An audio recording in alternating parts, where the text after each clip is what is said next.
Bienvenue à bord du vaisseau Hypersensas. Bonjour et bonsoir, ça dépend à quelle heure vous nous écoutez pour cette émission spéciale de Comics Outcast. On est très content parce que figurez-vous qu'on a fait le déplacement. On est à la New York Comic Con 2022, donc c'est juste extraordinaire. On en a pris plein les yeux. On va commencer, on vous fera un débrief du panel de Marvel de Kevin Feige. Et puis ensuite, il y aura plein de surprises. Je vais laisser mes camarades en parler. Regen. Oui, bah écoute, c'est un vrai plaisir d'être là. Hein. C'est à peu près amazing. Hein. Donc, on a pu avoir Tom King qui viendra nous parler un petit peu de son dernier travail. Hein. C'est un grand plaisir, hein, très clairement. Greg Capullo aussi, je crois qu'on a croisé, qui devrait pouvoir passer normalement pour nous faire un petit sketch en live. Hein, pour et Nivrae, qu'est-ce que tu nous as prévu ? Et moi, je suis plutôt sur la rencontre avec les acteurs. Et cette année, il y a Oscar Isaac qui fait une apparition guest pendant la Comic-Con. Et du coup, on l'aura sur le plateau. Non, désolé. Oh là là, désolé, je suis en retard. Ça, j'ai pas trop raté. J'ai une galère sur le RERB là, mais n'importe quoi. Quoi ? T'as tout gâché.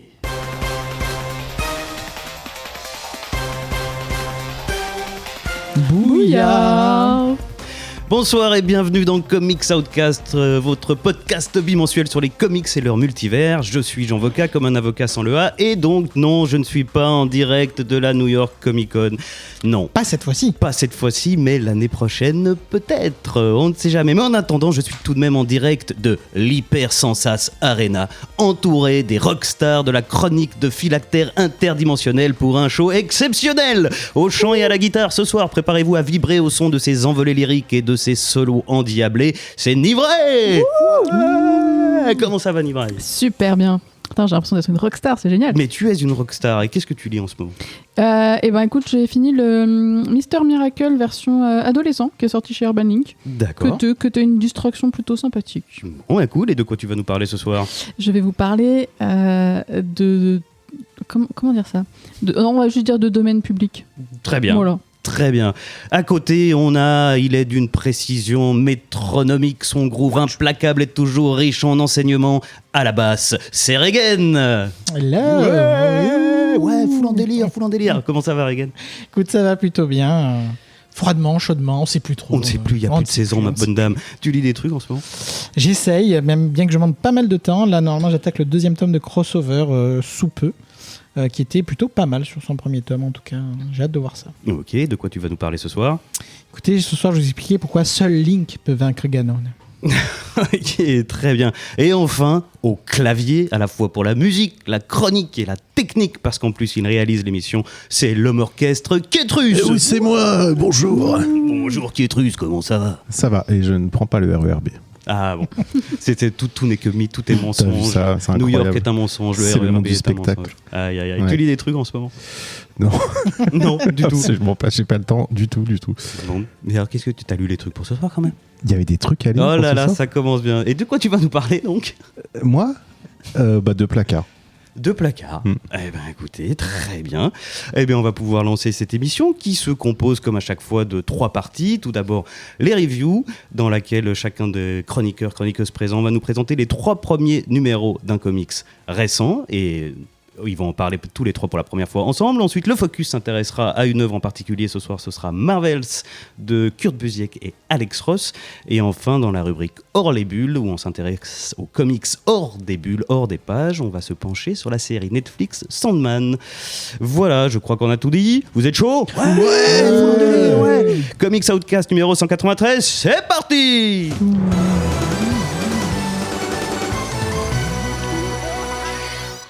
Donc c'est parti pour les reviews et on va commencer avec Nivrae ce soir qui va nous parler de Public Domain qui est un comics écrit et dessiné par Chip Zdarsky. J'arriverai jamais à le dire correctement. Zdarsky. C'est publié, bien sûr. C'est publié chez Image. Le numéro 1 date de juin 2022. Et est-ce que c'est ongoing ou est-ce que c'est une mini-série ? J'ai pas trouvé d'infos. Alors c'est encore plus bizarre que ça. D'accord. Chip Zdarsky, alors faut savoir que c'est un nom d'emprunt, hein, parce que je sais pas, il avait besoin seulement de se compliquer la vie. L'année dernière, donc il y a 1 an exactement, il a ouvert un Subtask. Qu'est-ce que c'est Subtask ? C'est une sorte de Patreon qui te permet du coup de publier du contenu de manière privée et limitée aux gens qui payent Voilà. Et donc ce comics a été publié en premier dans ce Subtask et il est édité uniquement que depuis le mois de juin chez Image Comics. Donc au départ, c'est pas un comics Image, mais c'est un comics qui lui appartient et qui est donc diffusé sur Subtask dans le but de se faire plus d'argent que quand il le vend, comme il le vendrait d'ailleurs sur une plateforme numérique traditionnelle. Et c'est bien là un des sujets d'ailleurs du comics, qui sont bien sûr les droits d'auteur. Donc, Public Domain, c'est l'histoire de la famille Dallas. Le père Sid est un artiste qui a travaillé et aidé à créer un univers autour des super-héros, et surtout de The Domain, c'est le nom du héros. Il a fait ça avec un écrivain qui s'appelle Jerry Casper. Et ce qui se passe, c'est que Jerry a obtenu tous les droits et la gloire qui a découlé du comics, y compris les droits sur les films, les produits dérivés divers. Donc lui, Sid, il vit dans une petite maison de banlieue, alors que Jerry, lui, il est plutôt dans le manoir au bord de la piscine. Et Sid, c'est le mec qui s'estime un peu chanceux qu'on lui offre un billet d'avion pour aller voir l'avant-première du film qui est adapté du comics qu'il a quand même créé au départ, tu vois. Sid, il a 2 enfants, Miles, qui a des problèmes d'argent parce qu'il a perdu son job et peut-être parce qu'il joue à des jeux aussi. Et c'est Dave ou David. C'est David ? Non, c'est Dave. David, un tatoueur fou. En fait, il est un peu persuadé que ce que les gens veulent comme tatouage, c'est plutôt lui qui a l'idée et pas ce que les gens veulent. Il nous offre quelques petites scènes comiques dans le comics qui sont pas mal du tout. Donc dès la première issue, en fait, on a la révélation qui fait basculer leur vie. Finalement, ils découvrent que c'est le père qui a le droit sur les persos. C'est pas du tout l'autre type. Et donc depuis des années, ils auraient dû plutôt gagner des millions que juste des invitations à des avant-premières. Et là se pose la question, qu'est-ce qu'on fait ? Est-ce qu'on récupère les droits ? Est-ce qu'on va juste looter un petit chèque ? Et qu'est-ce qu'on fait avec cette famille qui en soi part un petit peu en cacahuète ? Et ça va vraiment basculer là-dessus. Donc ce qu'on se disait un petit peu off avant, c'est que tu vas démarrer sur un comics qui est plutôt sur la discussion autour des droits, à qui appartiennent les héros, au fait qu'on est maintenant dans une société avec une industrie cinéma, jeux vidéo qui va justement pomper toutes ses œuvres. On vit dans une saucisse. On vit dans une saucisse, c'est un peu ça. Et qu'à l'époque, quand lui a créé justement Sid, le comics, il n'y avait pas toutes ces questions-là. Lui, il dessinait pour nourrir sa famille, simplement. Il n'avait pas d'autres destins et à l'époque, il n'y avait pas tout ça, quoi. C'était mieux avant, tout ça. C'était mieux avant. Non, mais pour lui, en tout cas, il se posait pas toutes ces questions-là. Et le comics bascule à partir de la fin de la 2e, 3e issue sur plutôt un drame familial, puisque ils vont faire des choix justement sur cet argent et ça va plutôt être l'inverse. En fait, on va plus être sur le père qui a eu du mal à s'occuper de son comics, mais plutôt qui a eu du mal à s'occuper de ses enfants et qui, je sais pas, mettre un peu en parallèle les droits du comics qui ramènent de l'argent avec ce qu'il pourrait faire pour aider ses enfants. Enfin, c'est un peu... je sais pas, il y a un moment où le comics vrille, en tout cas, sur ces sujets-là, qui font que je pense qu'on va en reparler un petit peu ensemble derrière. Côté dessin, il fait tout seul, les dessins autant que les couleurs. J'entends déjà qu'il est prêt à parler, il est prêt à hurler. Calmez-vous, monsieur. Le dessin est plutôt simple, on va dire. Ça fonctionne plutôt bien, tout ce qui est émotion, les visages, c'est plutôt très clair. Par contre, c'est simple. Faut pas s'attendre à avoir du détail, faut pas s'attendre à avoir des fonds dans les images, ou alors juste des couleurs, des fonds de couleurs. C'est très peu détaillé. Ça se concentre vraiment sur certains passages forts. Il y a 2 en particulier qui m'ont pas mal marqué. Qui sont un moment où le personnage descend il descend des escaliers pour aller dans la cave de son père, la cave, le studio de son père là où il dessine, mais il descend des marches sur une cave et je crois qu'il y avait des très belles mises en caisse, donc il y a des choses qui sont très intéressantes. Pareil, il y a un combat avec un journaliste, son fils est journaliste, et il y a un combat quand il rencontrait The Domain, l'acteur, pour discuter, et là aussi tu as des mises en caisse qui sont vachement dynamiques, de dialogue où ça marche bien, mais ça reste du dessin très simple. Et c'est vrai que on parlera après du focus qu'on a lu, mais c'est vrai que quand tu viens de lire un Alex Ross et que tu balances sur ça derrière, c'est un peu compliqué C'est pas pareil. Ça n'a rien à voir du tout visuellement. Donc voilà. Pour moi, j'ai trouvé ça assez intéressant sur certains domaines. Je me fais avoir par le titre. Sur certains sujets. Par contre, je suis un petit peu perdue du fait qu'en cours de comics, il est déjà changé de sujet. Alors c'est en 5 issues, donc il en reste encore 2. Je dirais pas aujourd'hui parce que je crois que le 4 est déjà sorti. Il me semble que c'est 5. Hein. En tout cas, c'est 5 listés sur Image. J'ai pas trop réussi à trouver sur son subtask les informations. Mais c'est... Je sais pas. En fait, quand tu lis la première, quand tu as le sujet du comics, tu dis « Ah, c'est cool, ça va être sur les droits. » Il y a quand même beaucoup de choses à faire, beaucoup de choses à raconter, surtout qu'aujourd'hui encore, il se passe des choses justement autour de ça. Et le côté, ça bascule en drame familial, c'était pas forcément ça qu'on venait chercher. Donc je suis pas... Ouais, c'est on a l'impression que ça bascule dans un truc qui n'est pas le même que le début. C'est pas que c'est mauvais, mais c'est pas ce qui me vendait au début, en fait. Et voilà, pour l'instant, je suis un peu sur le mouais. Et Ketrus, est-ce que tu es sur le mouais? Non, je suis pas sur le mouais. Alors, j'ai lu que les 2 premières issues. Voilà. J'ai pas le temps de dire, c'est vrai. Mais même pas dans le RER? Pour l'instant, si, mais pas le B. Le 61. Et non, moi j'ai bien aimé le début. Je trouve que ça se lit vachement bien. C'est assez page turner, quoi.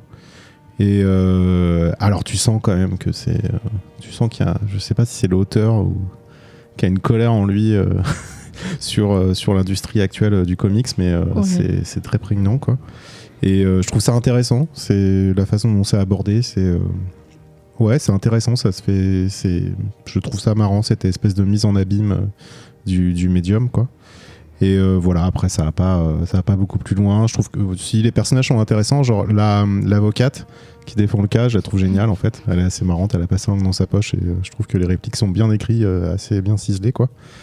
Et les personnages sont bien distincts, les 2 frères sont bien distincts, on voit tout de suite leur caractère. Je trouve que c'est quand même assez habilement fait. Je pense qu'il a mis de lui dans les personnages. Ouais, je pense qu'il a mis beaucoup de lui. En fait, les 2 lui ressemblent un petit peu, physiquement déjà. Et Adrien Larosé aussi. Et un peu. Adrien ressemble à tout le monde, c'est fou, tout le monde ressemble à Adrien. C'est vrai. Mais je pourrais être son frère avec un side cut. Et au niveau des dessins, je dirais pas simple. Je suis pas tout à fait d'accord sur le terme simpliste peut-être, mais en tout cas c'est pas des dessins simples. C'est pire simpliste que simple, non? Oui, je sais pas. Pire que simple. Hein. Non, alors pas dans un sens péjoratif. D'accord, parce que c'est ça. Ou plutôt qui va à l'essentiel, avec une ligne claire, tu vois. Et je dirais pas presque à l'européenne parce que le dessin est quand même typiquement comics. Mais en fait c'est les fonds de couleurs qui sont souvent très monochromes. C'est souvent un aplat de couleurs, il n'y a pas de background, il n'y a pas de dessin de décor, etc. Donc ça peut paraître très simple et voire bâclé, ce que va dire Regan, je suis sûr, après. Comme ça, il peut plus le dire. Très mou, il va exploser. Ouais, calmez-vous, Regan. Je vais essayer de faire monter un peu la sauce. Donc moi, le dessin me dérange pas du tout. Pour ce genre d'histoire, je trouve que ça fait le taf. Justement, parce que tu as un côté... tu vas pas avoir un côté très pas épique ni avec beaucoup de style, parce qu'en fait on raconte une histoire qui est quand même pas commune, mais qui se situe vraiment dans notre monde très réaliste, quoi.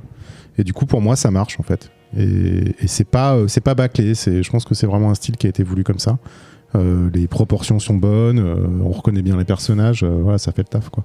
Ouais, alors, pardon, mais les proportions sont bonnes, on reconnaît bien les personnages, ça fait pas rêver quand même comme compliment pour un comics. Bah non, mais par exemple, tu vois, on parlait d'Alex Ross, au niveau des personnages, c'est peut-être très beau, mais en tout cas, il y a les gueules des persos, ça change à peu près toutes les 2 cases, quoi. On y reviendra.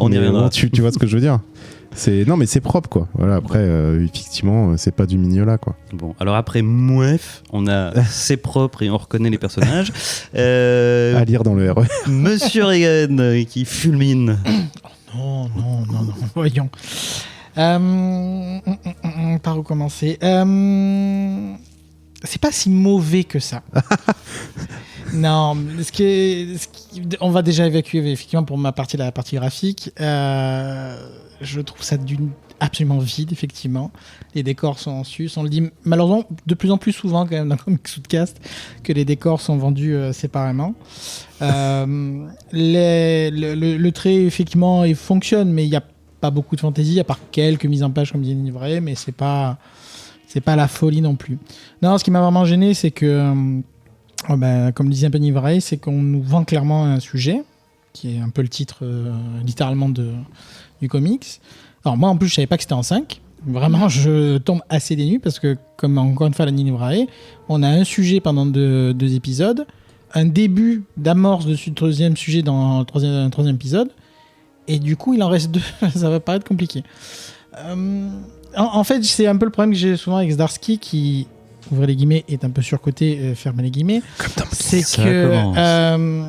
non, en fait, l'idée est intéressante, mais c'est très aseptisé. C'est très commun, c'est très gros sabots, c'est maladroit même parfois. Oui, effectivement, on sait que dans notre monde actuel, les droits d'auteur sont gérés mal au niveau de. Oui, oui.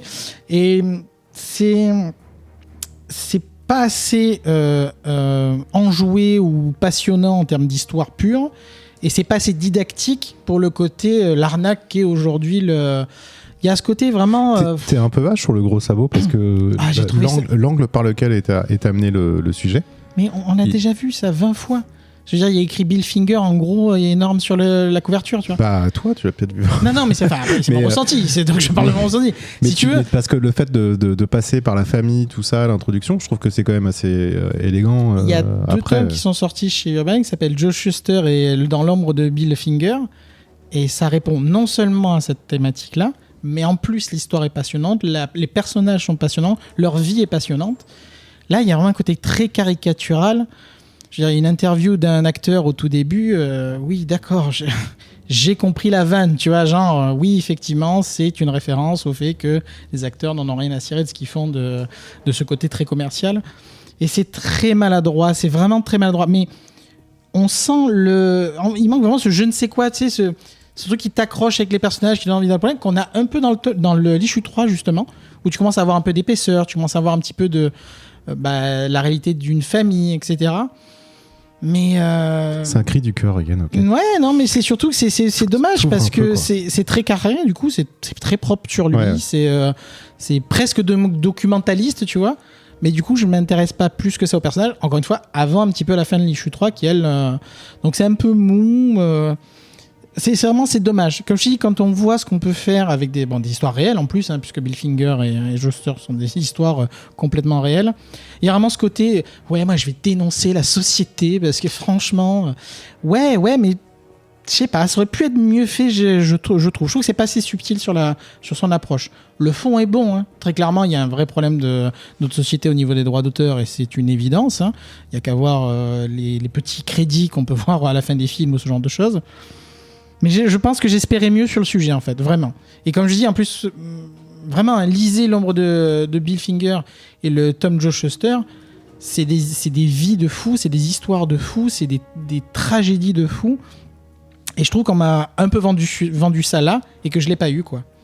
D'accord. Et voilà. Donc j'espère effectivement qu'il va trouver un moyen de s'en sortir sur ces 2 issues restantes. J'avoue que je pensais que c'était une ongoing, hein, personnellement. Mais ça fait. J'ai vu que 5 de listés pour l'instant. C'est compliqué, hein, de restants, c'est compliqué.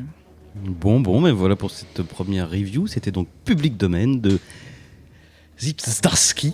Bon, alors on a une idée intéressante, mais sinon le constat, on a un mouet, c'est pas mal, on reconnaît bien les personnages, et je suis scandalisé parce qu'on aurait pu me raconter quelque chose de vachement plus intéressant sur ce sujet. Un peu frustré, ouais. Frustré en tout cas. Bon, et toi Regan, est-ce que ton titre t'a enthousiasmé, ton titre qui est donc Twig, écrit par Scotty Young, dessiné par Kyle Stram, édité chez Image lui aussi. Le premier numéro est paru en mai 2022 et c'est une mini-série, sauf erreur, en combien ?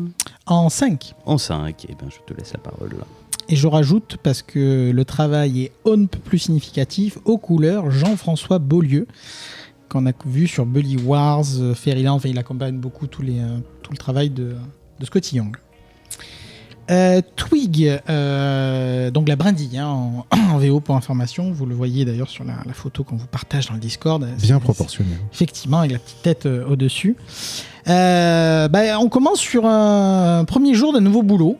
Et bien sûr, hein, évidemment, Twig rate son réveil, sans compter qu'il ne peut pas manifester sur son meilleur pote Splat pour l'avertir. Donc à la bourre, hein, bien sûr, évidemment, pour commencer. Et en l'occurrence, quand on est placeur, placeling en VO, je ne suis pas encore sûr de comment ça sera traduit, on va appeler ça placeur, on a des responsabilités quand même. Hein. En effet, Twig, hein, donc, qui est le petit bonhomme à fourrure, et son pote Splat la limace, protéiforme, vivent dans un monde un peu étrange et coloré, très Scotty Young, hein, bien sûr, dans les ambiances, qui répond aux grands classiques de la fantasy. C'est pour ça que je citais notamment Link, Ganon et compagnie. le réveil d'un héros qui doit aller sauver, save the journey comme on dit. Et donc on est clairement dans cette ambiance-là. Et un certain MacGuffin, qui sait, n'a pas de temps à perdre. Il dit bon allez hop, au boulot, tu me récupères la gemme et tu vas faire ton boulot. Tu vas voir The Pathsayer. Je vais tenter l'orienteur, quelque chose comme ça. C'est difficile de savoir comment ça sera traduit, surtout qu'en général, les traductions de ces œuvres-là sont plutôt bien faites. Donc je ne sais pas comment ça sera traduit. Mais en tout cas, le gars qui va lui fournir la carte et les différents objectifs à remplir dans son hub de quête dédié pour sauver son monde. Son trophée PS4. Pour lui indiquer son chemin et donc et la nature de cette fameuse aventure qui, pour l'instant, ne sait pas trop ce qu'il va devoir faire.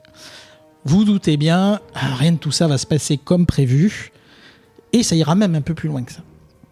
Donc ça, c'est vraiment le pitch de départ de Twig.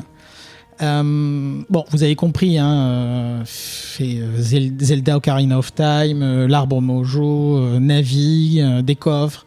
On est totalement dans l'ambiance RPG, fantasy, qu'on connaît bien, qu'on a vu aussi un petit peu avec côté Fairyland d'ailleurs de Scotty Young. Et donc on est sur cette fameuse grande aventure, grande quête, ou pas. Et déjà, je pense que ce qu'il faut être très clair, c'est absolument magnifique. C'est superbe. Visuellement, encore une fois, bon après on n'aime pas, mais... On reconnaît bien les gens. Alors, on connaît bien les gens, effectivement, on ne peut pas se tromper, même sur une limace. Je vais devoir m'expliquer quand même. C'est coloré, c'est pimpant, c'est foisonnant d'idées au niveau des personnages, des créatures. On retrouve un petit peu une ambiance, attention, assez lointaine, mais au niveau de la diversité dans Black Science, ce côté, tu vois, beaucoup de caractères, de personnages, de créatures différentes, un bestiaire. C'est généreux, c'est acidulé. Il y a tout ce que tu veux, clairement. Il y a de vrais décors. Je pense que je pense que maintenant on va le signaler quand c'est le cas. C'est à noter d'ailleurs que donc Kyle Stram, le dessinateur, je l'avais pas vu sur grand chose avant et je m'en suis rendu compte. Et en regardant un petit peu sa bibliographie, donc il a fait Into Radness, Aurorium, Unearthed et Spread. Autant vous dire qu'aucun de ces titres ne me dit absolument rien du tout. Et là, il a vraiment cette patte très franco-belge. Vous savez, il y a beaucoup d'heroic fantasy en franco-belge qui déborde de cases. C'est un four-like. Et donc, franchement, je trouve que c'est magnifique. Alors, par contre, effectivement, donc ça, ce que je vous ai raconté, c'est donc vraiment la première issue, c'est même les premières pages. Et on se dit rapidement, 5 issues, il y a une arnaque. Parce que 5 issues, c'est très court pour ce qu'il veut raconter. Sans spoiler, donc comme je disais tout à l'heure, il va rencontrer quelqu'un qui va lui donner une quête avec 3 éléments à récupérer, enfin le classico-classique, avec quelques petits twists au milieu, mais sur le principe, on part sur du classique. Et c'est vrai qu'on se dit... alors en 5, ça ne peut pas le faire si on est dans un comics classique. Il y a un truc qui va pas, tu vois... Alors, voilà, il faudra aller plus loin que le 3 pour savoir pourquoi ça fonctionne quand même. Spoiler, j'ai lu les 5, évidemment. J'ai été lancé.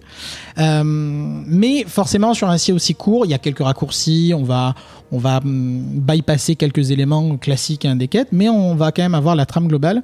Mais comme toujours avec Scotty Young, ce qui va compter sont les personnages, ce sont les relations avec les personnages, le côté très touchant. Ça sonne tout le temps juste en fait quand il aborde ce genre de sujet. Je me rappelle Middle West qui avait ses défauts mais qui d'un point de vue personnage c'était l'explosion quoi, c'était magnifique. Et là on retrouve un petit peu ça et c'est intelligent parce que je vais pas vous spoiler un petit peu où on atterrit avec la 5e issue, mais c'est malin, c'est un petit peu triché mais c'est malin. J'en dirai pas plus et par contre oui on en veut plus malgré tout, même si ça fonctionne.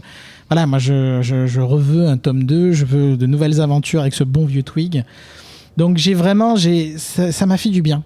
Vraiment, c'est simple, ça n'a pas beaucoup de prétention. La morale est intéressante, l'histoire est quand même plutôt cool. Mais vraiment, j'ai adoré. Je me suis le petit bonbon acidulé qui fait bien plaisir. Eh ben, dis donc. On t'a pas souvent entendu comme ça, dis donc. Les fantasy, c'est rare, il faut en profiter. Ça a touché ton petit cœur, c'est oui, bien. Tout à fait. Est-ce que ça a touché le petit cœur de Nivrae ? Oh bah bien sûr. Bah, déjà de base, il faut savoir que Scotty Young et moi, c'est une longue histoire d'amour. Alors, je préfère souvent quand il dessine, parce que j'aime beaucoup quand il dessine, mais quand il ne dessine pas, je l'aime aussi très fortement. J'avais commencé déjà à lire la première issue avant la proposition de Regan, donc j'étais très très très contente que ça arrive dans l'émission. La petite bestiole m'avait plu dès le début. Quand j'avais vu sur la cover, je l'ai fait c'est parfait. C'est voilà. Un petit côté, je sais pas, Stitch, poilu, je sais pas, il y a quelque chose qui fait que ça marche bien. Et dès le début, on part dans un monde lumineux, coloré, unique, avec des créatures qu'on n'a jamais vues quelque part avant. En fait, tout a l'air fou. Les méchants comme les gentils, en fait, tout a l'air incroyable. Et je suis partie direct. Ce qui m'a un peu perturbée, c'est que il a ce rôle. Et en fait, on ne te dit pas vraiment ce que c'est. Et voilà, il va falloir me croire sur parole, effectivement. Voilà. Ça, c'est dur, ça. Ça fait bizarre. Hein. On a ce titre en plus, Placeling, tu vois. Alors tu te dis, mais quoi ? Pourquoi ? Qu'est-ce que c'est que ça ? Donc effectivement, alors j'ai poussé, du coup j'étais jusqu'à la dernière. Effectivement, on sait. J'ai pas pu résister. La 5e était dispo, donc j'ai été lire jusqu'à la fin.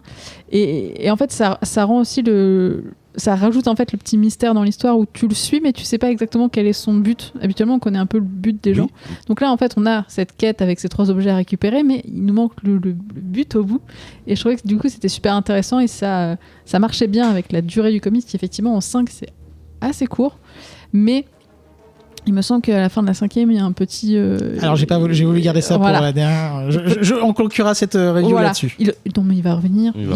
C'est un univers qui est tellement fou. Return, comme dirait Marvel. L'univers visuellement est tellement fou, il y a tellement de choses à faire, même si c'est pas sur Twig, c'est sur d'autres personnages, il y a énormément à faire. Tu croises mais tellement de monde pendant qu'il marche. T'as des ambiances différentes, des ambiances sombres, des ambiances méga lumineuses. T'as aussi ce personnage... Sprout, c'est une file de... Splat, la limace. L'espèce de limace poulpe qui l'accompagne, qui est génial. En fait, tous les deux, ils forment un peu un duo comme Finn et Jake, tu vois, dans Adventure Time. Oui. Ça marche bien. C'est ce côté... ils se font des blagues entre eux, tu vois. C'est un peu, ils se racontent quand ils mangent le soir auprès du feu. Il y a des petits trucs. Je sais pas, il y a un côté hyper sympathique qui sort du comics, qui est hyper intéressant. Et la quête derrière, elle est cool. C'est pas original dans le sens où le fait d'aller chercher 3 objets, c'est un peu la base de n'importe quelle quête.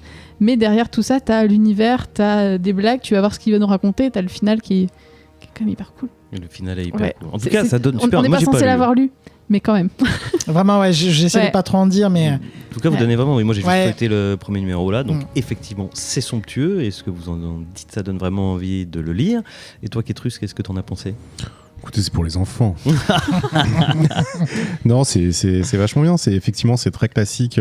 T'as pas énormément de surprises dans le style et dans la narration. Mais j'ai pas lu la fin. Et effectivement, vous m'intriguez, donc je vais continuer. Mais oui, c'est magnifique. Tu voyages. Les couleurs sont incroyables, quoi. C'est vraiment super beau. Et effectivement, le duo entre Twig et je me rappelle plus du nom de Splat marche hyper bien. Mais c'est marrant parce que ça marche aussi hyper bien visuellement au niveau des phylactères. Ouais. C'est con à dire, mais en fait c'est hyper facile à lire et ça s'harmonise vachement bien dans les cases et tout ça, donc c'est bien proportionné. C'est bien proportionné. Et on reconnaît les caractères parce qu'ils ont des cases de couleurs à eux, et c'est peut-être aussi pour ça que ça joue. Ouais, j'ai bien compris, tu vois. C'est que Splat il parle en jaune. Voilà, pas comme dans les trucs de Tom King. Et non, c'est super bien. Je suis d'accord avec ce qu'on a dit, Regan et Librae. Et ouais, je recommande, c'est vraiment sympa. On se sent rassasié. Et tu sais pourquoi ? Parce que Twig, 2 doigts qu'on peut faim. Wow. Je crois qu'on va conclure cette review là-dessus parce que c'était vraiment magnifique. Donc un immense oui pour Twig de Scotty Young avec Kyle Stram au dessin et rappelle-moi le nom du coloriste. C'était Jean-François Beaulieu. Jean-François Beaulieu. Comme dans le podcast. Absolument dingo. Absolument dingo. Il nous reste donc un troisième chronique, un troisième comics que va nous présenter Regan, que pas du tout, que va nous présenter Kétrus. Des vacances. Hein. Ça s'appelle The Closet. The Closet. Et pas les Water Closet. Écrit par James Tynion, 4, Oui, encore lui. illustré par Encore lui. Gavin Fullerton. C'est aussi édité par Image. Décidément, ce soir, on est sponsorisé, là, ou pas, je ne sais pas. Et le numéro 1 date de janvier de cette année. Et ça, c'est ongoing ou c'est une 3. mini-série ? C'est en 3. Donc c'est fini, en fait. C'est une mini-série, quoi. Et ça, c'est la grosse surprise. Ouais, ouais. c'est la grosse surprise. Et on va en C'est parler. une graphic novels, quoi. D'accord. Et, comment en parler sans spoiler ? Bah écoute, vas-y, je te laisse faire. Ah ben là, Bah si, on peut essayer d'en parler sans spoiler, parce que l'histoire est quand même... en tout cas, la trame principale est très simple.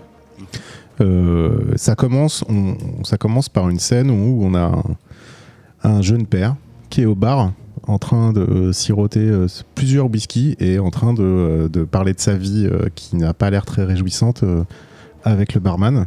Donc une ambiance un peu morose et il apparaît tout de suite un peu comme un loser qui s'occupe pas bien de sa famille, de son fils, qui se plaint beaucoup et qui raconte, tu vois, qui est même pas capable d'aller acheter du scotch pour son déménagement parce qu'effectivement ils déménagent, ils partent le lendemain, ils s'en vont de cette maison, de cette ville et c'est censé être un peu un nouveau départ parce que ça a pas l'air de bien se passer avec sa femme, son fils a des problèmes.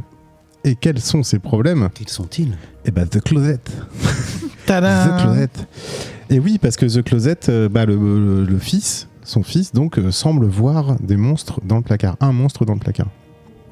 Et du coup, ça crée des tensions. Son fils n'arrive plus à dormir, il veut absolument tout le temps dormir avec ses parents, mais son père ne veut pas qu'il dorme avec eux, etc. Tu vois, enfin, en forçant un peu l'éducation. Mais tu sens que le père est un peu en mode dépression quand même. Enfin, il va pas très bien, il fait beaucoup de conneries. Dès qu'il rentre à la maison, en fait, il s'engueule avec sa femme. Et du coup, ça affecte son gosse. Il est un peu dur avec lui, il essaie de le rassurer quand même sur le placard, mais en mode oui d'accord, mais c'est comme ça, t'es fort, j'ai confiance en toi, tu vas y arriver. Et t'inquiète pas. Oui. Ça, je peux raconter après pipi de licorne. Ça le rend très loser, je pense qu'il y a un truc là-dessus. Et que de toute façon, dans la nouvelle maison, il y aura plus de placard et que ça va aller, mais son fils est persuadé que le monstre va partir avec lui et va le suivre. Et effectivement, tu as des pages où on voit ce monstre qui est une espèce de, je sais pas, Roswell, petit homme gris, ouais. Un peu Roswell Toulouse-esque, tu vois, enfin, évidemment pas cool quoi. Mais bon, tu sais jamais si c'est mais réel. on nous dit on sait pas s'il est réel ou pas. Non, on sait pas, Okay. enfin, on le sait à la fin. C'est un petit garçon qui le voit. Donc, c'est en donc 3, on le sait quoi. Et donc voilà, c'est un peu, voilà, ça pose le contexte qui est un peu un contexte un peu lourd quoi, qui est pas très réjouissant. Et voilà, et puis après les 2 et 3e issue, en fait, c'est son père qui lui fait faire un road trip à son fils pour aller dans la nouvelle maison. Il n'a pas accompagné sa femme est partie en avance parce qu'en fait, elle a déménagé pour un nouveau boulot, etc. Et donc, il va voir la 2e issue, je peux un peu spoiler, c'est pas très grave. La 2e issue, c'est il va voir son frère. Et la 3e issue, il discute avec un inconnu sur le parking d'un motel, toujours en train de se plaindre en fait, et que ça va pas, et qu'il a fait des conneries, et qu'en même temps, voilà, c'est chiant, etc., etc. Un gosse, c'est chiant, une femme, c'est chiant, etc. Ouais, sympathique ce personnage. Donc voilà, qu'est-ce que ça raconte ce comics finalement ? Et ben en fait, la paternité. Ça raconte la paternité, ça raconte les troubles psychologiques que peuvent avoir les enfants en fonction du comportement de leurs parents. Ça raconte ce que la lâcheté peut faire, ça raconte comment tu peux laisser pourrir une situation sans jamais essayer de la résoudre tout en se plaignant que tu essayes de le faire alors qu'en fait tu ne fais rien. Et voilà. C'est très chargé, mais c'est très chargé et c'est que ça. Est-ce que c'est bien ? Et c'est que ça. Ah, mais est-ce que c'est bien traité ? Est-ce que ça t'a plu ? Voilà. Alors oui, moi ça m'a plu. En étant parent et en couple depuis 22 ans, tu vois, ça m'a fait écho à pas mal de choses. La parentalité, le couple, la transformation de ton couple, la transformation de toi-même aussi, de tes enfants, ta réaction face aux peurs de tes enfants, ce genre de choses. Donc oui, ça m'a beaucoup parlé. Je trouve que c'est traité c'est assez juste dans le traitement. Peut-être qu'on s'appesantit un peu trop sur le protagoniste principal qui est le père. Et en même temps, c'est ça qui te fait comprendre que tes problèmes, faut prendre du recul dessus. Il faut aussi considérer que c'est toi qui fais de la merde des fois. Et le problème que les problèmes que peuvent avoir tes enfants ou ta compagne ou les gens que tu côtoies, ça peut être aussi dû à ton comportement, à toi et à ces œillères que tu peux porter. Donc c'est un peu, je pense que ça peut résonner dans beaucoup de personnes, ça peut heurter aussi, ça peut faire prendre conscience, ou ça peut complètement ennuyer le lecteur qui va passer à côté et qui va se dire mais en fait qu'est-ce qu'on me raconte, il n'y a pas d'histoire dans ce truc-là, moi je m'attendais à un monstre dans le placard, et finalement est-ce qu'il y a du fantastique ou pas dans ce truc-là Où est Sully, quoi. Ouais, c'est ça, où est Sully. Donc moi j'ai trouvé ça vachement bien, je pense que aussi parce que c'est très court, et que peut-être que tu vois parce que peut-être que vu le sujet et la façon dont il est traité, en fait c'est assez parfait pour 3 issues, et que s'il avait voulu faire 5 issues 5 je pense, 5 ou 6, tu vois, un truc un peu plus standard, peut-être qu'il y aurait eu moins ce côté point dans la gueule et le truc très condensé, très dense et assez lourd, que ce soit dans la situation, dans les dialogues et surtout dans le dessin, qui est un dessin assez dark. Tu retrouves souvent un peu ce style dans les policiers, tu vois, dans les comics noirs. Et tu vois, enfin même les couvertures, c'est pas des aplats noirs en plus, c'est vraiment du noir. Enfin c'est assez lourd, c'est assez dense, mais c'est très humain. Donc voilà, moi Pour toi, c'était un oui. J'ai bien aimé, ouais, c'est que 3 issues, franchement ça vaut le coup. Et voilà. Ça a résonné pour toi. Ça a résonné. Ça a résonné pour toi. Est-ce que ça a résonné pour Ketrus? Ah oui. Oui, c'est moi. Décidément. Je suis fatigué. Décidément. Je suis fatigué. Je sais pas ce qu'il y a ce soir. Ça fait 2 fois déjà. Jamais 203. C'était l'inverse, tout à Donc on l'heure. va tout de suite passer à Ketrus. Voilà, comme ça c'est fait. Regan, est-ce que ça a résonné pour toi? C'était excellent. Waouh. Mais vraiment. Parce que il y a plein de raisons. C'est magnifique graphiquement. Mais vraiment, ça m'a vraiment touché, je trouve, graphiquement. Il y a quelque chose avec les ombres, évidemment. Mignola, tout ça, toujours Ouais. Oui, vas-y. Et du coup, je rebondis sur ce que tu dis. Là, les cases avec le monstre et l'enfant qui a peur dans sa chambre, franchement, moi, ça m'a. C'est viscéral. C'est des trucs qui remontent à l'enfance. Ouais. Et ça te. Moi, ça te moi, glace ça m'a un peu. un peu moins touché en ce sens-là, effectivement, puisque j'imagine un peu moins de squelettes dans le placard. mais vraiment, c'est tellement efficace, c'est tellement beau. C'est un exercice. Alors, je vais pas te mentir, hein, moi, quand on m'annonce le truc, je commence à lire. Je trouve ça, la première joue plutôt pas mal. Et là, je écris en 3 et je fais pardon, excusez-moi, comment ça en 3 ? Ouais. Ça existe ça en 3 ? Et en fait, c'est le génie de ce comic, c'est d'être en 3. Ça le transforme en nouvelle. C'est un truc qu'on voit rarement en comics, puisque c'est soit des mini-séries, soit des ongoing, soit des one-shots, mais ça en fait une nouvelle, pour ceux qui voient de quoi je parle au niveau des romans, et c'est un exercice complètement différent. C'était viscéral, vraiment, ça te prend aux tripes. Il y a quand même des maladresses, hein. Par exemple, Oui. le format des 3 est redondant, on a un petit peu, comme on le dit, enfin, un peu s'apesantir sur une certaine situation et sur un certain personnage, mais ça fonctionne vraiment. Ça fait passer des messages ultra profonds que tu as cités, que ce soit sur la notion de responsabilité, de ne pas ignorer, de ne pas balayer d'un revers de la main des peurs qui sont certes irrationnelles, mais qui ont des fondements. C'est vraiment, un peu coup de poing quand même. Vraiment, je m'attendais vraiment pas à ça. Ça fait quand même un petit peu bizarre de finir en 3, même si, comme je dis, c'est ce qui fait sa force, mais il y a quand même ce côté... c'était bien, donc une petite dose supplémentaire. Mais je pense que ça aurait été une erreur d'en faire plus. Ouais, je pense aussi. Ça aurait été vraiment une erreur d'en faire plus. On aurait perdu en efficacité, on aurait perdu en narration. Et vraiment, c'est cette idée, je trouve ça brillant. L'idée d'en faire une nouvelle, je trouve ça vraiment brillant. Les ambiances visuelles sont dingues. Et pour donner, alors j'ai pas tapé sur Public Domain, mais vraiment, première page, premier personnage, ça le rend tout de suite attachant, tout de suite accroché. Tous les personnages sont intéressants, même les personnages de passage qu'on voit dans quelques cases. Ouais, le barman, il est pertinent. Mais il est super bien écrit. Et pareil pour la 3e issue, pareil sans en dire plus. Mais t'as 5 personnages en tout. En fait. Voilà, oui, il y a très peu de personnages. 6. Et en plus, je veux pas dire, mais son frère, c'est un petit peu le meilleur gars. Hein. Ouais, il est génial. Il y a une photo. C'est parce qu'il y a des Lego qui disent ça. Voilà. Il y a une issue où on voit son chez lui avec une vitrine avec quelques figurines et des blocs de Lego à côté pour se faire plaisir. Non, mais vraiment, c'est. Je sais qu'il y a des gens qui vont dire il se passe rien. C'est vite vu, vite fait, vite oublié. Non, bah vraiment, il y a un truc qui passe dans ce comics qui est vraiment très réussi. Et encore une fois, un Tanyan Ford, voilà, quand il veut vraiment se donner du mal, il arrive à cibler, il est ciselé sur cette manière d'approcher les problèmes. Et vraiment, et en l'occurrence, j'ai pas d'enfant, mais ça parle pour autant directement. Et c'est un peu comme ça quand c'est bien écrit. Il n'y a pas de bons gars, il n'y a pas de mauvais gars, il y a des gens qui vivent comme ils peuvent et c'est pas toujours évident. Et franchement, chapeau. Vraiment, j'ai vraiment beaucoup aimé. Ouais. Chapeau. Oh là là. Et Nivrae.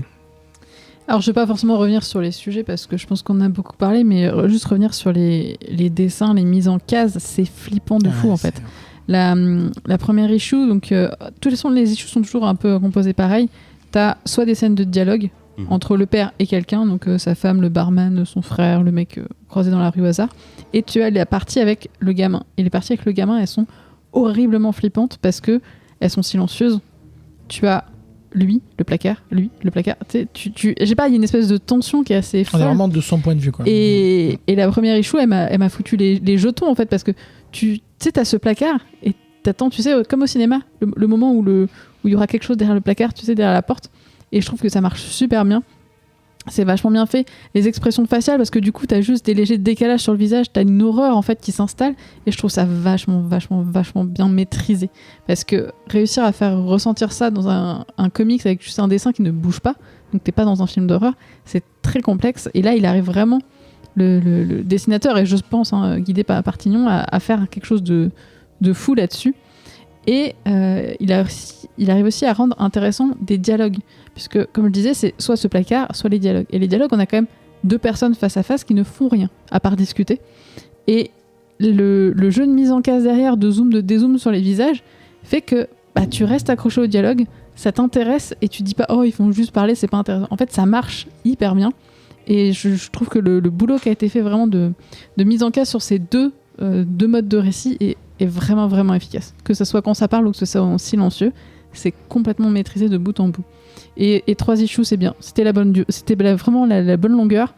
Fallait pas plus. Le sujet, il est maîtrisé. Tous les mots sont dits. Il y a, je sais pas, c'est vraiment efficace. C'est genre juste bluffant d'avoir réussi à faire ça comme ça, aussi bien, aussi proprement, et d'avoir tout mis dedans, quoi. D'accord, donc c'est un carton plein. Ouais, complet. Par contre, vous m'avez teasé une histoire de pipi de licorne. Ah oui, alors je te raconte. C'est parce que justement, au tout début de la première issue, le père parle de ce problème-là, du monstre du placard avec le barman. Le barman, il lui explique, je crois, c'est quelqu'un de sa famille, ou ouais, je crois, tu vois, c'est genre sa sœur, qui avait un problème comme ça avec sa fille, et elle a utilisé un cheap sheet là, avec de l'eau, avec de la lavande, tu vois, pour que ça sente bon, et elle en mettait sous le lit, pour dire qu'en fait, il y a des licornes qui ont fait pipi et qui font peur aux monstres, quoi. Donc lui, il revient, mais il est déjà un peu bourré, quoi. Et il veut lui faire, il demande à sa femme s'ils ont un pchit, quoi. Et elle fait, bah non, on a tout mis dans les cartons, on part demain, quoi, tu vois. Genre, imbécile. Et lui, il prend un verre, il le remplit d'eau au robinet devant sa fille. Il lui fait, ah, c'est du pipi de licorne. Mais il fait, mais non, je viens de te voir, devant son fils, je viens de te voir le remplir, etc. Et il dit, oh, mais non, c'est bon, c'est du pipi de licorne. Et il croit pas, et à la fin, il le pose sur le meuble de chevet, et puis, tu vois, enfin. Franchement, la première issue, tout le début de la première issue, ça le décrit vraiment comme un pauvre mec, quoi. Le père, c'est un peu l'échec, quoi. Il fait, il y a rien qui va. Ouais. Après, il est surtout dépassé par. Il faudra lire. Après, bien sûr, ça. comme n'importe quelle personne au monde, on a des reliefs. Exactement. Il y a des raisons. Et j'espère en tout cas qu'on reverra ce format parce que, comme je disais, c'est vraiment très original au final. Et je crois pas avoir déjà vu un petit peu comme ça.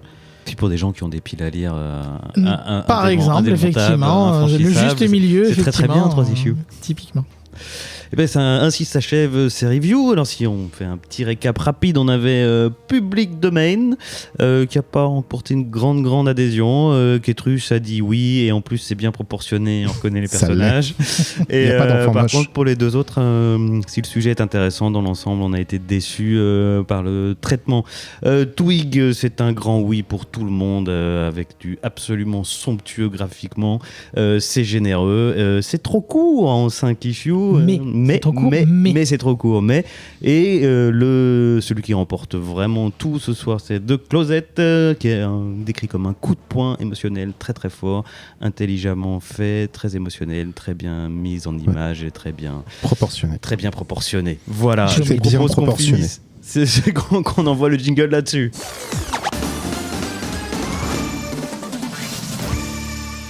Alors aujourd'hui, c'est l'émission 193 et donc nous mettons à l'honneur le département 93 qui est... La Seine-Saint-Denis. Bouillard. Je suis né là-bas.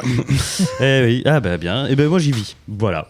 Donc, chers amis, si vous aimez les fleurs au lilas et les yaourts aux fruits au Pré Saint-Gervais, s'il vous reste du câble à Montreuil, si votre voiture est moche à Bagnolet, si vous avez une méchante gueule de bois à cause d'une bière frelatée à Villepinte, si vous avez eu peur à Tremblay en France et que vous avez sursauté à Bondy, si vous cherchez un blanc-seing au Blanc-Ménil, si vous êtes sec à Noisy-le-Grand, grand à Noisy-le-Sec, si vous décollez du Bourget, rien que ça. Si vous ne pouvez pas vous empêcher de crier Montjoie à Saint-Denis. Et enfin, si vous priez chaque soir que la fée bleue fasse de vous un vrai petit garçon ou une vraie petite fille, c'est selon, bref, un vrai être humain à Pantin, vous pouvez nous suivre sur les réseaux sociaux, sur Twitter @ComicsOutcast, sur Facebook, rejoignez-nous dans le Bouya Comics Club, sur Instagram Comics Outcast et bien sûr sur le Discord du vaisseau Hypersensas où se déploie dans de multiples channels une communauté drôle, inventive et bienveillante que je salue au passage. Salut. Hello. Bravo. Quel bel hommage. C'était beau. Passez au focus, les amis. Le focus, on va s'intéresser plus longuement à une œuvre en particulier. Et donc, ce soir, c'est Marvels de Kurt Busiek et Alex Ross. C'était sorti en issue à l'époque. Aujourd'hui, c'est considéré comme un graphic novel. C'est Ketrus qui nous l'a proposé. Et je vais te laisser nous le présenter. Ouais, mais en plus, je pense que Reagan va m'épauler de façon brillante parce que là, il tremble là. Il tremble. Il est en train de déchirer... le premier comics reviewé. Marvels, donc, oui, sorti en 94, hein, c'est ça, si je ne m'abuse. Ouais. Et selon la légende, c'est ce qui aurait fait connaître Busiek et Alex Ross par la qualité à la fois de leur écriture et des dessins. Maintenant, ce sont de grandes stars. C'est le Hall of Fame de Marvel. Et qu'est-ce que c'est que ce comics ? C'est un comics qui va retracer un peu l'histoire du monde Marvel de 1939 avec la naissance, on va dire, de la première torche humaine. Donc pas celle des 4 Fantastiques, mais la torche humaine de 1939, jusqu'à 1973 ou 14 avec la mort de Gwen Stacy. Et voilà. Mais oui, d'accord, super, c'est une anthologie, on va revoir encore les mêmes histoires. Eh ben non.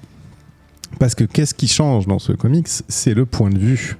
Et le point de vue, il n'est pas le point de vue des super-héros ou des proches des super-héros, mais d'un photographe, donc tout jeune, Phil Sheldon, en 1939, qui a de grandes ambitions, d'ailleurs, qui veut absolument partir en Europe pour aller photographier la guerre et ce genre de choses. Et d'ailleurs qui côtoie des gens comme Jameson, J. Jonah Jameson, qui est aussi tout jeune et qui lui aussi a de grandes ambitions et qui veut devenir un célèbre patron de journal, et on sait tout ce qui va y arriver.